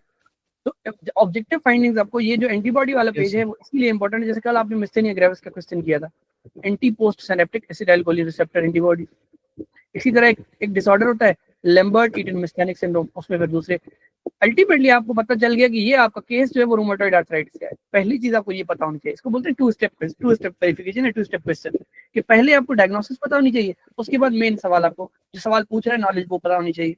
भाई पहले आपको पता लगा रूमेटॉइड आर्थराइटिस है, फिर आपको याद था कि रूमेटॉइड आर्थराइटिस में HLA-DR4 होता है, तो कॉन्सेप्ट और आपके रट्टे का मिक्सचर हुआ, आपने एग्जाम में मार्क्स ले ली। कल भी मैंने आपको बोला था आपको सारे ये याद करने हैं। PDF इसलिए नहीं भेज रहा क्योंकि मेरे पास अभी और सवाल है, ऐसा ऐसा करके आप अटेम्प्ट करवा के हफ्ते के एंड पे आपको भेज दूंगा, ठीक है। आई होप कि आपको क्लियर हो गया हो। ज्यादा मैं इसलिए नहीं पढ़ा रहा, ना रूमेटॉइड हमारा टॉपिक है ना HLA हमारा टॉपिक है। जो हमारा टॉपिक है वो अब खुल के आए तो यही पढ़ लेते हैं, ये वैसे भी हमें पढ़ना है। एक कंडीशन होती है जिसको लैम्बर्ट ईटन मिस्थेनिक सिंड्रोम बोलते हैं, मिस्थेनिया की तरह ही होता है। आप इसको अच्छे से पढ़ोगे, रट्टा मार लो, anti presynaptic voltage gated calcium +2 channel, इसके अगेंस्ट क्या है कैल्शियम, सिंपलर वर्ड्स में कैल्शियम चैनल के अगेंस्ट एंटीबॉडीज बनती है। एंटी फॉस्फोलिपिड में किसके अगेंस्ट एंटीबॉडीज बनती हैं, बीटा-2 ग्लाइकोप्रोटीन के अगेंस्ट। एंटी न्यूक्लियर एंटीबॉडीज यानी न्यूक्लियस के अगेंस्ट एंटीबॉडीज किसमें बनते हैं, एसएलई में बनते हैं। नॉन स्पेसिफिक स्क्रीनिंग का भी मैंने मकसद थोड़ी देर पहले आपको बताया है, ठीक है। एसएलई और एंटी फॉस्फोलिपिड में दोनों में आपको anti cardiolipin, lupus anticoagulant. Just SLE में आपको anti DSD anti Smith, anti dsDNA हम बहुत स्पेसिफिक करते हैं। एंटी सिमित तब जब आपको ल्यूपस नेफ्राइटिस हो रहा हो, यानी आपको किडनी इन्वॉल्व हो रहा हो। दो केस में थोड़ी कंट्रोवर्सी है, लेकिन मैं इसी तरह याद रखना पसंद करता हूँ फिल वक्त, क्योंकि जो प्रीवियस नॉलेज है मेरी, जो मेडिसिन वाली, डेविडसन वाली, वो यही कहती है कि एंटी सिमित मतलब एंटी डीएसडीएनए मतलब बहुत स्पेसिफिक, एंटी सिमित मतलब लूपस नेफ्राइटिस। कुछ लोग कहते हैं कि एंटी सिमित, मेलमान की बुक में मैंने देखा था एक दफा, वो कहता है एंटी सिमित ज्यादा स्पेसिफिक। तो इसको आप लोग देख लेना, यहाँ पर थोड़ी कंट्रोवर्सी, अपने पास क्वेश्चन मार्क कर लो, आपको ये अपने हिसाब से सर्च करना है और खुद ही जो समझ में आए कर लेना। मैं आपको यही बोलूंगा, ये मोस्ट स्पेसिफिक, ये ल्यूपस नेफ्राइटिस। अगर ड्रग इंड्यूस्ड एसएलई है तो एंटी हिस्टोन एंटीबॉडी। हिस्टोन वही है जो आपके न्यूक्लियस में क्रोमेटिन मटेरियल के बीच में होती है। ज्यादा डीप में नहीं जाऊंगा क्योंकि ये रट्टे वाला टॉपिक है। मिक्स्ड कनेक्टिव टिश्यू डिजीज होती है जो बायोकेम में पढ़ोगे, anti U1 ribonucleoprotein antibodies. Rheumatoid arthritis में एंटी सीसीपी बोलते हैं इसको, मोस्ट स्पेसिफिक होती है। उसके बाद आपकी rheumatoid factor IgM antibody against बनती है आईजीजी के एफसी रीजन के। अब इसको थोड़ा समझना, ये थोड़ी अच्छी बात है, ये इस सेंस में अच्छी बात है, दो एंटीबॉडीज आपस में मिली हुई है। ये सबसे पहले आपका आईजीजी और आईजीजी का एफसी रीजन डंडी वाला, उसके ऊपर आईजीएम, ये आईजीएम फॉर्म में ऐसे एंटीबॉडी बना रहा हूँ आपकी इजी समझने के लिए, ठीक है। अब ये जो आईजीएम है यहाँ पर फाइंड हो गया फॉर सपोज, इसको बोलते हैं हम लोग रोमेटॉइड फैक्टर। आईजीएम की antibody against the FC region of the IgG, दो एंटीबॉडीज आपस में घुल मिल रही हैं। कब घुले मिलेंगी? जब आपको रोमेटॉइड आर्थराइटिस होगा। समझ आया ये डॉक्टर शीतलानी, ये वाला concept? Yes sir. Okay. Sjogren syndrome एक कंडीशन है जिसमें एंटी रो एसएसए बोलते हैं इसको, anti La SSB, Sjogren SS for Sjogren syndrome, ठीक है। उसके बाद स्क्लेरोडर्मा एक कंडीशन है, डिफ्यूज होगी तो वो आप यानी पूरी बॉडी में होगी तो anti HCL 70 antibody, anti DNA topoisomerase 1 limited होगी। स्क्लेरोडर्मा क्रेफ्ट सिंड्रोम, ये मस्क्यूलो के टॉपिक है, ये डिफरेंट मल्टीपल मॉड्यूल्स के टॉपिक है, ये हम आगे कवर करने वाले हैं, ठीक है। फिलहाल एंटीबॉडी याद रखो, रट्टा मारो कि लिमिटेड स्क्लेरोडर्मा क्रेफ्ट सिंड्रोम उसको बोलते हैं, उसमें anti centromere antibody. Polymyositis dermatomyositis में anti synthetase, anti Jo one, anti signal recognition particle, anti helicase जिसको एंटी एमआई2 भी बोलते हैं। Primary biliary cholangitis anti mitochondrial antibody. Auto immune hepatitis asthma बोलते हैं इसको, anti smooth muscle antibody, asthma anti smooth muscle antibody. Anti mitochondrial को हम याद करते थे अम्मा, anti mitochondrial antibody AMA,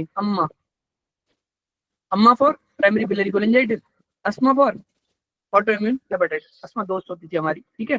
anti liver और किडनी माइक्रोसोमल 1 एंटीबॉडी, ये भी मिलती है। ऐसे ही कंडीशन है microscopic cholangitis, eosinophilic granulomatosis with cholangitis, ulcerative colitis, primary sclerosis cholangitis. Myeloperoxidase anti neutrophilic cytoplasmic antibody, MPO ANCA बोलते हैं इसको। Peri nuclear ANCA, P ANCA बोलते हैं इसको। डीप में नहीं जाना, जस्ट आपके सबकॉन्शियस दिमाग के पीछे जो छोटा सा हिस्सा पड़ा हुआ उसको बता रहा हूँ मैं बस, ठीक है। इसको ज्यादा लोड मत करना अपने आप पे। Granulomatosis with cholangitis, PR three ANCA और cytoplasmic ANCA, C ANCA. Primary membranous nephropathy, anti phospholipid A2 receptor. Bullous pemphigoid, anti hemidesmosome. Pemphigus vulgaris, anti desmoglein, anti desmosome. उसके बाद आपके पास Hashimoto thyroiditis, anti thyroglobulin, anti thyroid peroxidase, microsomal antibody, Graves में anti TSH. ये तो याद कर लें कम से कम, ये एक या ये याद कर लो। टाइप 1 डायबिटीज मेलाइटिस में एंटी गैड, उस दिन हमने पढ़ी थी, anti glutamic acid decarboxylase. Islet cell cytoplasmic antibody. Coeliac में IgA anti endomysial, IgA anti tissue transglutaminase, IgA IgG deamidated gliadin peptide. Pernicious anaemia, anti parietal cell, anti intrinsic factor, Goodpasture syndrome, anti glomerular basement membrane. अब एक छोटा सा काम कर लो, इसका जो ये स्क्रीनशॉट लेके अपने वॉलपेपर पर लगा लो, सुबह उठते टाइम, रात को सोने टाइम। अगर आपके एग्जाम में 3 महीने पड़े, याद करते रहो इसको बस। बाकी अगर आप अर्ली फेज में हो इस वक्त, आहिस्ता आहिस्ता सवालों में आती जाएंगी एंटीबॉडीज, आपको क्लियर होती जाएंगी। जैसे आज हमारे पास आज आपका सिर्फ जो काम है, कल ये मैं आपसे पूछूंगा, ठीक है, कि भाई कल हमने कौन सी एंटीबॉडी पढ़ी थी जो रोमेटॉइड आर्थराइटिस में मिलती है। अगर आपने मुझे बताया कि सर जो हम एंटीबॉडी हमने पढ़ी थी उसका नाम था पॉजिटिव, उसका नाम था सिक्लिनेटेड पेप्टाइड एंटीबॉडी या एंटी सीसीपी एंटीबॉडी, मेरे लिए इनफ हो जाएगा बस। सिर्फ आज आपको आज ये याद रखिए। ये मैंने क्यों पढ़ा है, क्योंकि इंशाल्लाह मैं आपको ये गारंटी देता हूँ, जब आप इम्यूनो नेक्स्ट टाइम पढ़ोगे ना, आप मेरे रिकॉर्डेड लेक्चर फिर से सुनो, और वहां पर जब आप ये सुन लोगे ना 5 मिनट में सारे, आपकी क्विक रिवीजन हो जाएगी and you will pray for me, इतना मुझे पक्का है। वरना मैं कह देता कि जाओ ये घर खुद पढ़ लेना, मेरे पढ़ाने का टॉपिक ही नहीं है। ठीक है डॉक्टर साहब, ओके, लंबी सांस लें एक, हम अपने अगले टॉपिक पर चलते हैं फिर। ओके, ये हल हमने कल कर लिए थे, important cytokines. Respiratory burst, what do you mean by respiration? कोई बताएगा मुझे? डॉक्टर संदेश कुमार, रेस्पिरेशन क्या होती है? हम्म रेस्पिरेशन ब्रो क्या है? रेस्पिरेशन क्या होती है? ऑक्सीजन की एक्सचेंज, हाँ, सांस लेना। एक्सचेंज, हाँ, यही होता है ना रेस्पिरेशन। तो ब्रीदिंग क्या होता है भला? फिर ब्रीदिंग क्या होती है? ये एयर जो को आप, इन एंड आउट। हाँ, ये जो आप बता रहे हो ना कि सांस लेना, ऑक्सीजन वगैरह वगैरह, ये होता है ब्रीदिंग, ठीक है? कि सांस रेस्पिरेशन जो बाहर सेलुलर छोड़ी। रेस्पिरेशन क्या होती है? ऑक्सीजन को यूज करते हुए आप क्या करो, ग्लूकोज का मेटाबॉलिज्म करो। ऑक्सीजन को यूज करते हुए आप कोई भी बॉडी का मेटाबॉलिज्म करो, इसको बोलते हैं, जैसे ईटीसी चैनल होता है, इसको बोलते हैं रेस्पिरेशन। जेनुअली क्या हो रहा है आप सोचो तो सही ना, ऑक्सीजन आप क्यों ले रहे हो? अल्टीमेटली हो क्या रहा है आपकी बॉडी में? इलेक्ट्रॉन ट्रांसपोर्ट चेन होती है, जहां पर आपका oxygen as end electron receptor काम करता है, और वहां पर वो ऑक्सीजन को गेन करके आपके मेटाबॉलिज्म को प्रमोट करता है। अदरवाइज तो आपका जो आपने ग्लाइकोलाइसिस पढ़ी होगी, वो तो एनारोबिक भी हो जाती है। जी। समझ आ रही है ना मेरी बात? कि ऑक्सीजन Yes, को sir. जहां यूज करोगे फॉर मेटाबॉलिज्म ऑफ समथिंग, उसको बोलोगे रेस्पिरेशन। इसीलिए हम इसको बोलते हैं रेस्पिरेटरी बर्स्ट, ऐसा बर्स्ट जो ऑक्सीडेटिव हो। एक और चीज आपने पढ़ी Yes, होगी, sir. ऑक्सीडाइजेशन और रिडक्शन। अगर आप लोगों ने केमिस्ट्री पढ़ी होगी अपने फर्स्ट ईयर इंटर में, तो ऑक्सीडाइजेशन और रिडक्शन।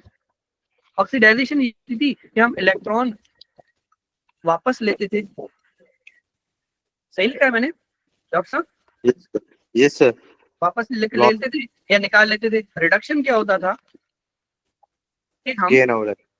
इलेक्ट्रॉन गेन करते थे, या यूं समझो न्यूट्रलाइजेशन होता था,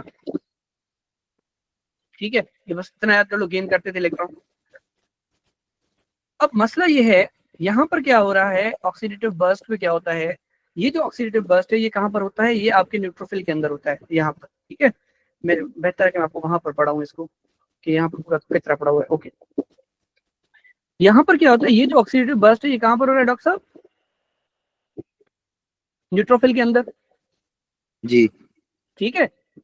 और Yes, sir. हमने पढ़ा है कि जब भी सीबीसी पे हम लोग देखते हैं कि भाई न्यूट्रोफिल ज्यादा है, मतलब बैक्टीरियल इन्फेक्शन है, तो आप Yes, यहाँ sir. पर क्या करो, इसको येलो वाले को बैक्टीरिया कंसीडर करो। देखो कंसीडर क्या करना है, है ही बैक्टीरिया।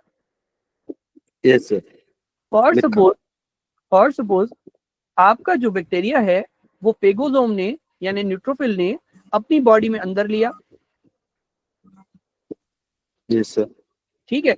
अब वहां पर क्या होगा, आपका जो नॉर्मल ऑक्सीजन है, उसका एक ऑक्सीजन हम लोग बाहर निकाल लेंगे, और इसको हमने क्या बोला था, ऑक्सीडाइजेशन। और वहां जी पर sir. आपको क्या होगा, सॉरी, माजरत माजरत माजरत माजरत, इलेक्ट्रॉन निकाल। इलेक्ट्रॉन जो हमने इसको दिया है, निकाला नहीं है, O2-1 बनाया है हमने इसको, हाँ। Yes, reduction sir. के लिए हमने, ठीक है? इलेक्ट्रॉन हमने इसको दिया है, यहाँ पर ये देखे ना, ये पहले O2 था न्यूट्रल वाला, हमने NADPH को क्या किया, उससे H+ निकाल के यहाँ पर डाल दिया, ठीक है? जी sir. अल्टीमेटली हमने कुछ भी किया वो भाड़ में जाए। हमें इतना पता है कि NADPH को यूज करते हुए हमने O2-1 बना लिया। इस O2-1 को हम लोग बोलते हैं सुपर ऑक्साइड। जी sir. क्या बोलते हैं? Super oxide. और ये जो सुपर ऑक्साइड है, ये आगे जाके कन्वर्ट होगा पर ऑक्साइड में, H2O2 में। जी सर। ये जो पर ऑक्साइड है, उसमें हम एक क्लोराइड मॉलिक्यूल ऐड कर देते हैं, उससे हम बना लेते हैं डिटर्जेंट, जैसे सर्फ बनाते हैं घर पे हम लोग, जी सर।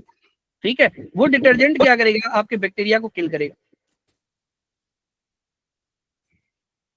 क्लैपिंग तो होनी चाहिए ना जी सर।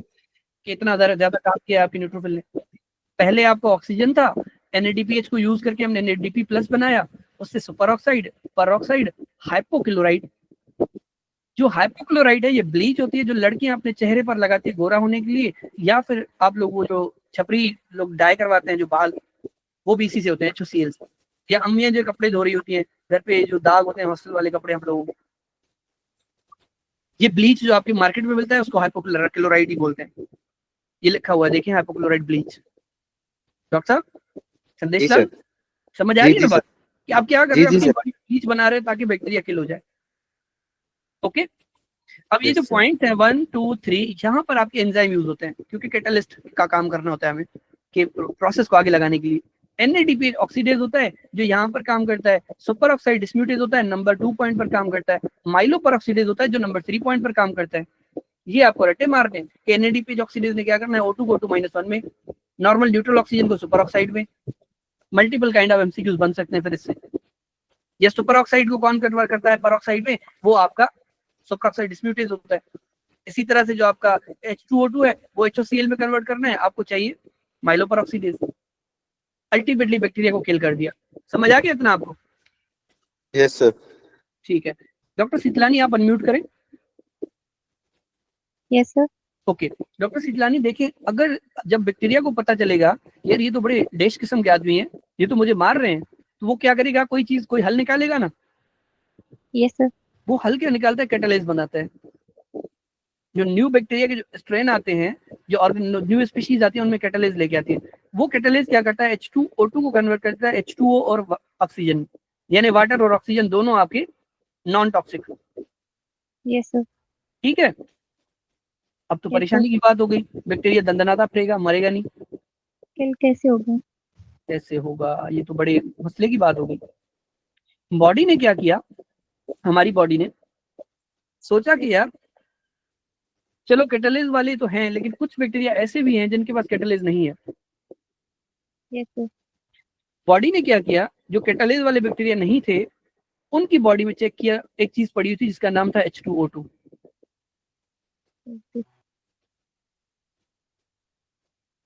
सर उनके H2O2 को यूटिलाइज करेंगे। उन्हीं के H2O2 को यूटिलाइज करेंगे। ठीक है, अब आपका अगला सवाल होना चाहिए कि सर हमारी बॉडी का H2O2 कहाँ चला गया। Yes sir. वो नहीं तब बनता जब आपको ये वाला एंजाइम काम नहीं करता। जो NADP ऑक्सीडेज है, इसकी अगर जेनेटिक डेफिशिएंसी हो जाए तो आपका H2O2 नहीं बनेगा। Yes sir. तो अगर आपके पास अपना H2O2 नहीं होगा, आप बैक्टीरिया से उसको ट्राई करोगे लेने की और आगे प्रोसीड करोगे। यस लेकिन सर। ऐसे बैक्टीरिया में सिर्फ जिनके पास कैटालाइज ना हो, अगर कैटालाइज होगा तो बैक्टीरिया अपना H2O2 और आपकी बॉडी का H2O2 दोनों को खत्म करेगा। ओके। इसलिए जरूरी है कि आपका जो बैक्टीरिया उसके पास कैटालाइज ना हो। अगर कैटालाइज हुआ और आपका NADP ऑक्सीडेज भी नहीं हुआ तो आपको क्या होगा, रिकरेंट इन्फेक्शन होंगे, यस बार सर। बार इन्फेक्शन होंगे। सही कह रहा हूँ? Yes sir. और जो बार बार इन्फेक्शन होंगे तो उनसे क्या बनता है, ग्रेन्युलोमा। क्योंकि मैंने आपको सिखाया था कि जब टीपी पार्टिकल को हम किल नहीं कर पाते तो ग्रेनुलोमा बना के उसके अराउंड, उसके सराउंडिंग मैक्रोफेजेस और लिम्फोसाइट डाल के हम उसको इनकेज करते हैं, इनपेरिजन करते हैं, उसको बंद करके रखते हैं। और इसको Yes, sir. कहते हैं क्रोनिक ग्रेनुलोमेटस डिजीज, जो बड़े लंबे टाइम से, बड़े अरसे से चल रही हो। Okay. समझ आया? Yes, sir. Doctor Amir Hamza साहब अनम्यूट करें। Yes sir. समझाएं मुझे ये क्या बताया मैंने, पूरी क्लास को समझाएं थोड़ा सा, मैं आपको हेल्प करूंगा बीच में। हाँ हाँ सर सर अगर हमारे पास NADPH ऑक्सीडेज की जेनेटिक डेफिशिएंसी हो जाए तो उससे हाँ। फिर हम ये रिएक्टिव और रेस्पिरेटरी बर्स्ट का ये परऑक्साइड नहीं बना सकेंगे जो कि बैक्टीरियोस्टैटिक होता है, उसको किल बैक्टीरियोलिटिक होता है। तो सर फिर हमें क्रॉनिक इन्फेक्शन होना शुरू हो जाएंगे। तो फिर हम क्या करेंगे, बॉडी क्या करती है कि ग्रेनुलोमा फॉर्मेशन स्टार्ट कर देती है, जैसे कि टीबी हाँ में, उससे उसको कंटेन कर लेती है। हाँ, चले थोड़ा और क्रॉनिक मैं सिंपलर। ग्रेनुलोमा। हाँ हाँ, डॉक्टर दुर्गानी आप अनम्यूट करें, जस्ट मैं आपको बता रहा हूँ। ठीक है, आप ये देखिएगा, डॉक्टर दुर्गानी अगर सुन रही है तो देखिए, अगर नॉर्मली आपके पास NADP ऑक्सीडेज है तो जो आपका H2O2 बन रहा है और H2O2 से HOCl बन रहा है, बैक्टीरिया किल हो रहा है। अनम्यूट ना करें, आपके पास की आवाज आ रही है, बस म्यूट कर लें। ठीक है, तो अल्टीमेटली क्या हो रहा है, आपका बैक्टीरिया किल हो रहा है इजीली। लेकिन समटाइम ये होता है कि आपका NADP ऑक्सीडेज नहीं होता, इसकी डेथ हो जाती है, ये जेनेटिक डेफिशिएंसी होती है इसकी। तो आपको अगर इसकी जेनेटिक डेफिशिएंसी है तो आप H2O2 नहीं बना पाओगे। अगर H2O2 नहीं बना पाते तो हमारी बॉडी हल क्या निकालती है, बैक्टीरिया का H2O2 इस्तेमाल करके इसको इसी को किल करती है। बैक्टीरिया का H2O2 इस्तेमाल करके इसी को किल करने में इस्तेमाल करती है। लेकिन बैक्टीरिया फिर सयाना हो जाता है, अगली स्ट्रेन में क्या करता है वो इस H2O2 को खत्म कर देता है विद हेल्प ऑफ कैटालाइज। इसीलिए जो कैटालाइज पॉजिटिव ऑर्गेनिजम्स होते हैं वो बहुत ज्यादा डेंजरस होते हैं ऐसे पेशेंट में, स्पेशली जिसको क्रोनिक ग्रेनुलोमेटस डिजीज हो, यानी NADP ऑक्सीडेज उसके पास अपना ना हो, अपना H2O2 ना बना पाता हो। तो ऐसे बैक्टीरिया हमारे लिए बहुत ज्यादा खतरनाक होते हैं। डॉक्टर संदेश लाल ये पढ़े ये वाली लाइन।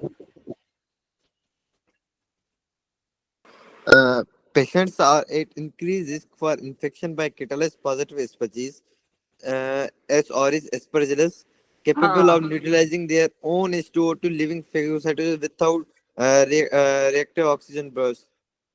स्पीशीज और For फाइटिंग इन्फेक्शन। अब ये जो fighting. नेगेटिव चार्जेस वाले होते हैं ये सारे रिएक्टिव ऑक्सीजन स्पीशीज होते हैं। जी ठीक है डॉक्टर साहब, जी जी समझ आ गया इतना कुछ, थोड़ा बहुत समझ आया doctor Sitlani?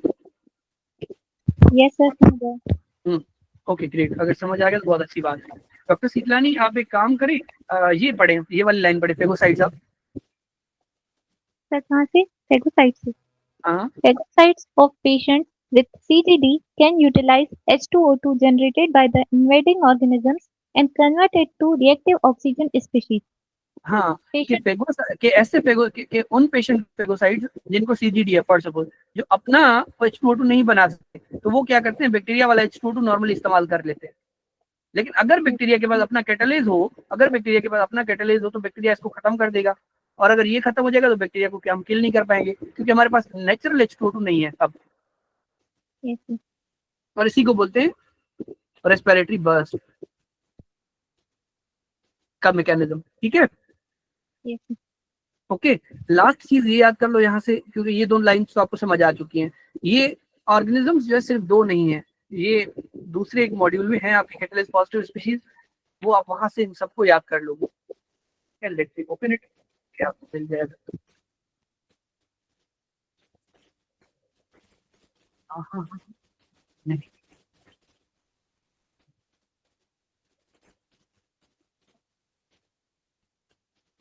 Catalyst positive organisms ये वाले हैं सारे। ठीक है, ये आप माइक्रो से पढ़ोगे तो इनको याद करोगे। यही है integration integration integration. Catalyst positive organism आपने तो याद कर लिया, एस्परजिलस और स्टेफ होते हैं। पॉजिटिव अगर ये ऑप्शन में ना हो तो इसका मैंने निमोनिक बनाया हुआ था, सीपीएन, यानी वो बोलते हैं सीपीएन, हम बोलते हैं उसको मार्क्स को। ठीक है, जो जीपीए आती है हमारी, सीपीएन बिग बीबी हैसल। सीपीएन बड़ी सीपीएन लेना बहुत बड़ा हैसल है, बहुत बड़ा मसला है। या नोटोरियसली बिग बबलिंग हैसल, जो आपको याद करना हो आप याद कर लो। Candida, pseudomonas, nocardia, bordetella pertussis, burkholderia cepacia, helicobacter pylori, aspergillus, staphylococci, serratia, listeria, E coli, ये सब ऐसे ऑर्गेनिजम्स हैं जो आपको तब ज्यादा तंग करते हैं जब आपके पास अपना NADPH ऑक्सीडेज बनाने की ताकत ना हो, अपना NADPH ऑक्सीडेज बनाने की ताकत ना हो। कैटालिस क्या करेगा, डिग्रेड करेगा H2O2 को into H2O and bubbles of oxygen, but before it can be converted to microbicidal, यानी वो जो आपका ROS है, ठीक है, जो H2O2 है, HOCl है, प्रोडक्ट बाय द एंजाइम माइलोपेरोक्सीडेज। एक चीज माइक्रो में पड़ी हुई है, दूसरी चीज इम्यूनो में पड़ी हुई है, दोनों टॉपिक मेरे ख्याल से एक ही है। People with chronic granulomatous disease, NADPH oxidase deficiency, recurrent infection with certain catalyst positive organisms, रट्टा मार लो ये वाले, रट्टा तो खुद मारना है बैठ के।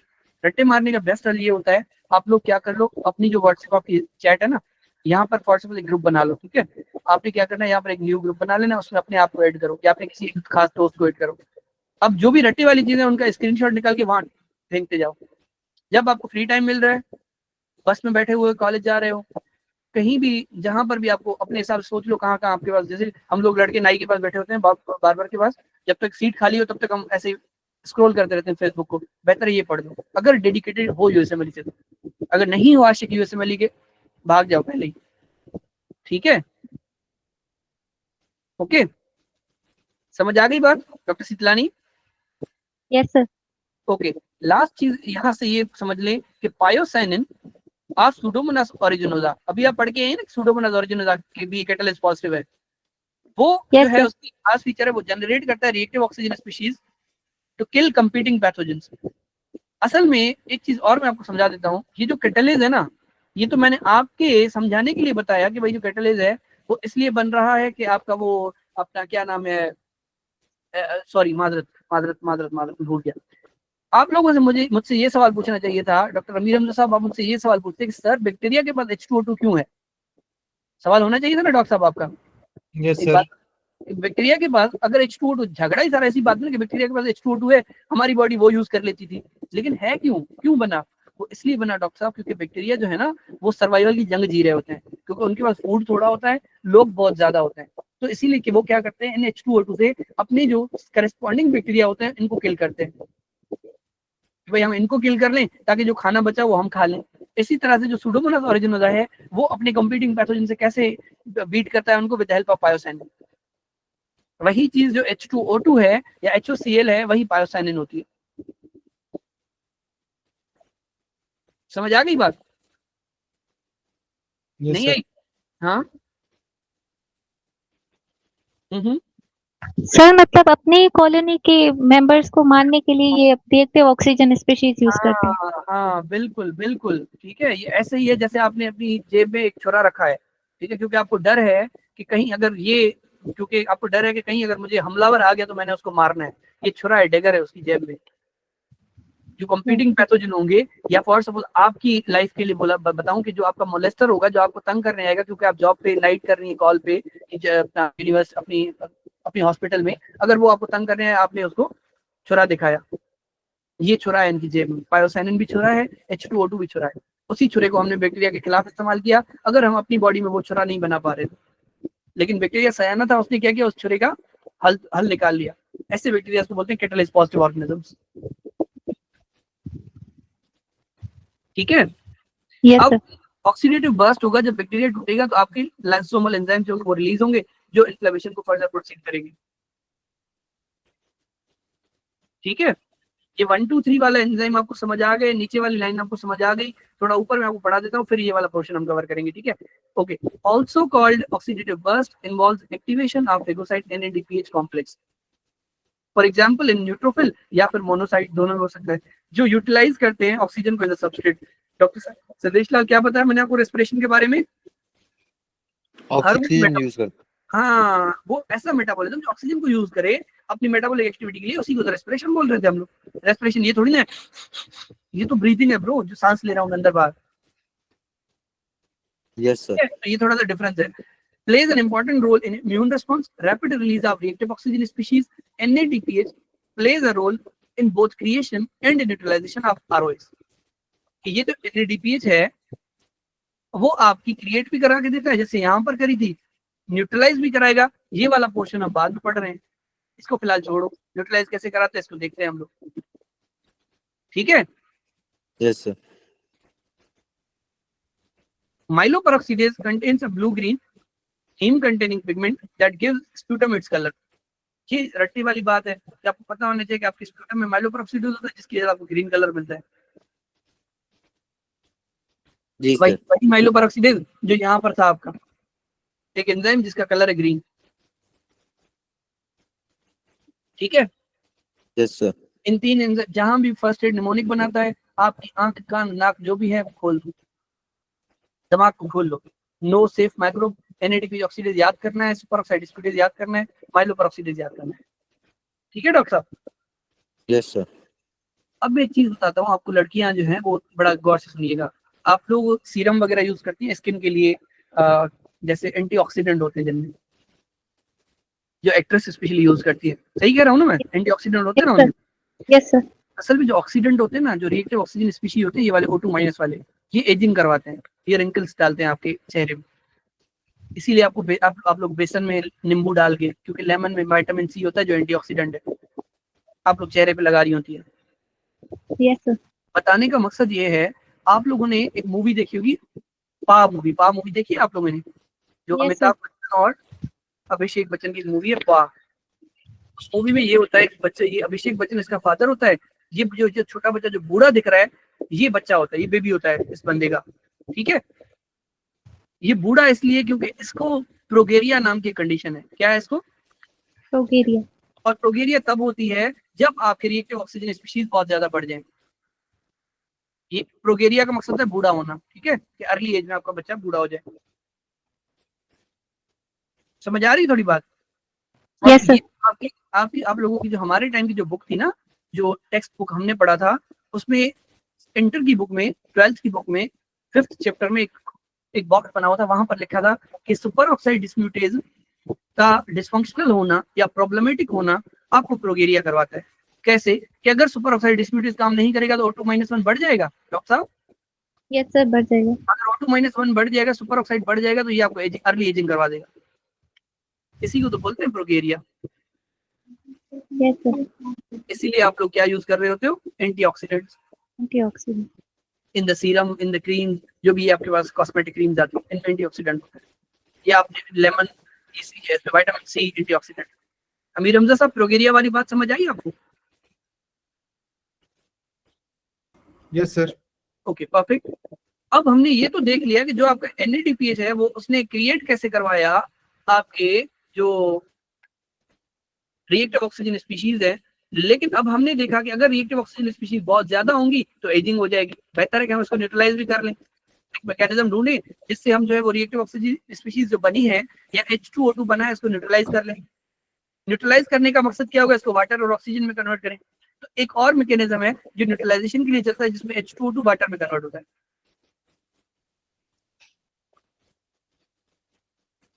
ठीक है डॉक्टर साहब, doctor Amir Hamza. Yes sir. अब क्या होता है, एक चीज होती है जिसको हम बोलते हैं HMP शंट। सुना है कभी HMP शंट?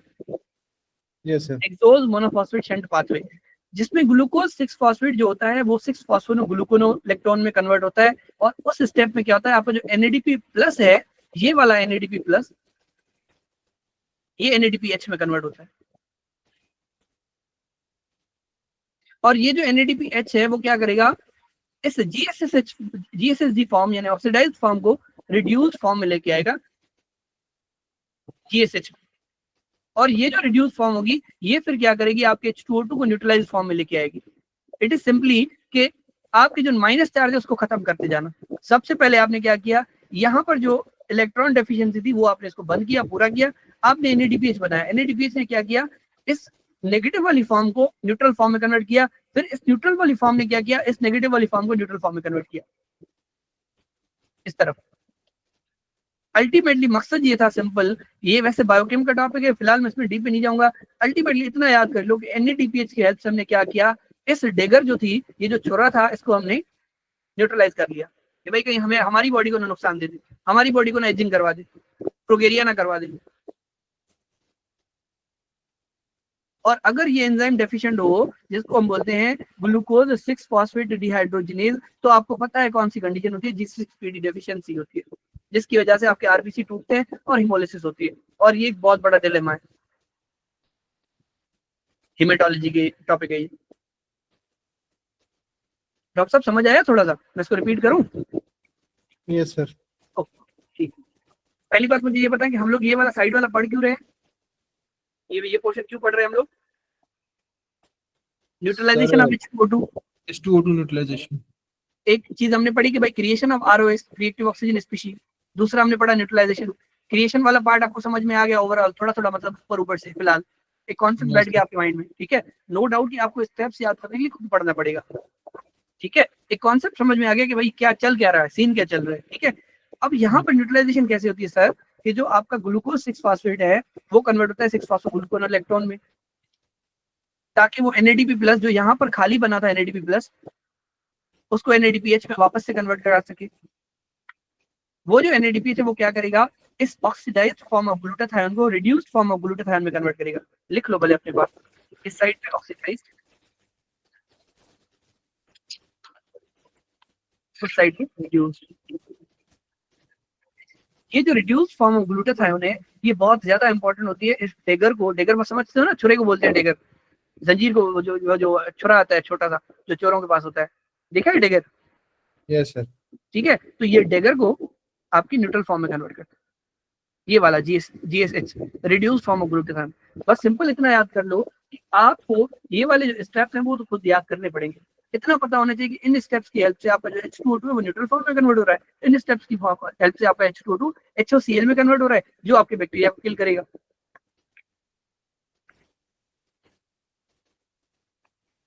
ठीक है, बाकी ये जो है ना, ये कॉम्प्लेक्स है बहुत ज्यादा, इसको आपको लेक्चर सुनना पड़ेगा बायोकेम से। अब DNB सुन लेना या यूट्यूब से देख लेना, क्योंकि ये अगर मैं पढ़ाने बैठूंगा ना दिल गुजर जाएगा यहाँ। इतना सिंपल पता होना चाहिए, glucose 6 phosphate with the help of glucose 6 phosphate dehydrogenase ये कन्वर्ट होता है आपके ग्लूकोज 6 फॉस्फोग्लूकोनोलेक्टोन में। उसकी वजह से क्या होता है, NADP प्लस NADPH में कन्वर्ट होता है। NADPH क्या करता है, आपके ऑक्सीडाइज्ड फॉर्म ऑफ ग्लूटाथायोन को रिड्यूस फॉर्म ऑफ ग्लूटाथायोन में कन्वर्ट करवाता है। ये जैसे एरोज में बना के दे रहा हूँ, आप अपने पास बना लो।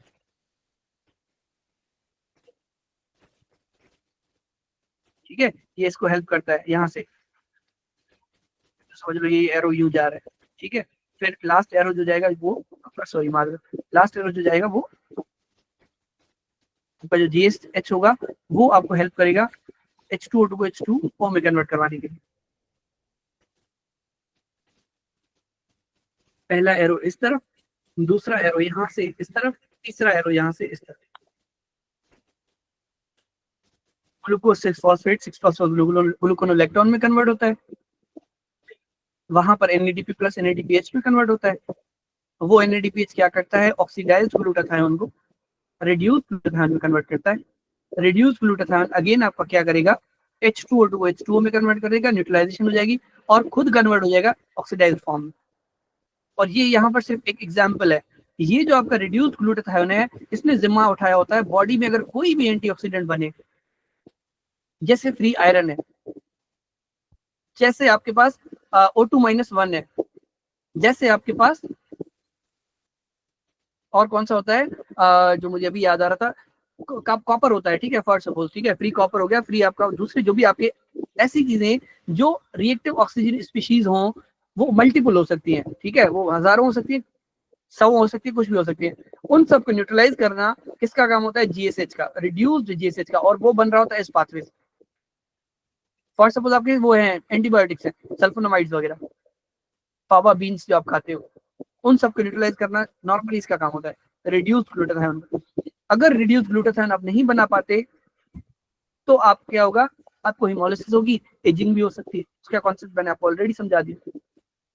अच्छा, वो क्यों नहीं होगी, ये रिड्यूस्ड ग्लूटाथायोन क्यों नहीं बनेगा, अगर ये वाला जो 6 नंबर एंजाइम है इसकी जेनेटिक डेफिशिएंसी हो जाए, जिसको बोलते हैं ग्लूकोज 6-फॉस्फेट डिहाइड्रोजिनेज डेफिशिएंसी।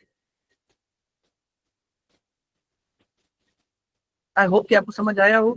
अगर नहीं भी आया, ये वाले पोर्शन का जिम्मा मैंने आज नहीं उठाया आपका। जब बायोकेम में अगर भी समझ नहीं आया तो मैं समझूंगा कि मेरा इसमें रोल है। फिलहाल ये अगर आपको थोड़ा बहुत भी क्लिक हो गया है कि भाई जो रेस्पिरेटरी बर्स्ट है उसमें जो NADPH है उसका एक काम है बैक्टीरिया को गिराना, रिएक्टिव ऑक्सीजन स्पीशीज क्रिएट करना, दूसरा काम है रिएक्टिव ऑक्सीजन स्पीशीज को न्यूट्रलाइज करना, ताकि आप एजिंग से बच सको, सारी उम्र जवान देखो। क्लासिक एग्जाम्पल आपके पास मरियम नवाज है हमारे पास, वो एंटीऑक्सीडेंट यूज करती होंगी, I don't know, but actresses जो भी होती हैं, जो भी आपके हाई पॉलिटिकल पीपल होते हैं जो यंग दिखते हैं, तो वो उनमें एक बड़ा रोल बड़ा ये भी होता है। बोटॉक्स है, बहुत चीजें, बट वो एंटीऑक्सीडेंट नॉर्मली आपके जो आप बाइटिंग क्रीम यूज करते हैं उनमें होते हैं एंटीऑक्सीडेंट। ग्लूटाथायोन के इंजेक्शन लगवा रही लड़कियां आजकल, डॉक्टर सिकलानी आती है ग्लूटाथायोन की इंजेक्शन डायरेक्ट, ठीक है, वो भी आपको गोरा कर देता है, आपको एजिंग से प्रिवेंट करता है। हम आउट ऑफ द टॉपिक निकल जाएंगे, इसलिए मैं इसमें ज्यादा खुल नहीं रहा। अदरवाइज ये आई होप कि आपको समझ आ रहा है मैं क्या क्या कहना क्या चाहता हूँ, ठीक है। बहुत है आज के लिए, थोड़ा और पढ़ाऊं डॉक्टर साहिबा, मेरे ख्याल से बहुत है। हाँ, क्योंकि ओवरवेलमिंग हो जाएगा। भले मैं आपका संडे के दिन हम ये करेंगे, मुझे रिकॉर्डिंग ऑफ कर देंगे।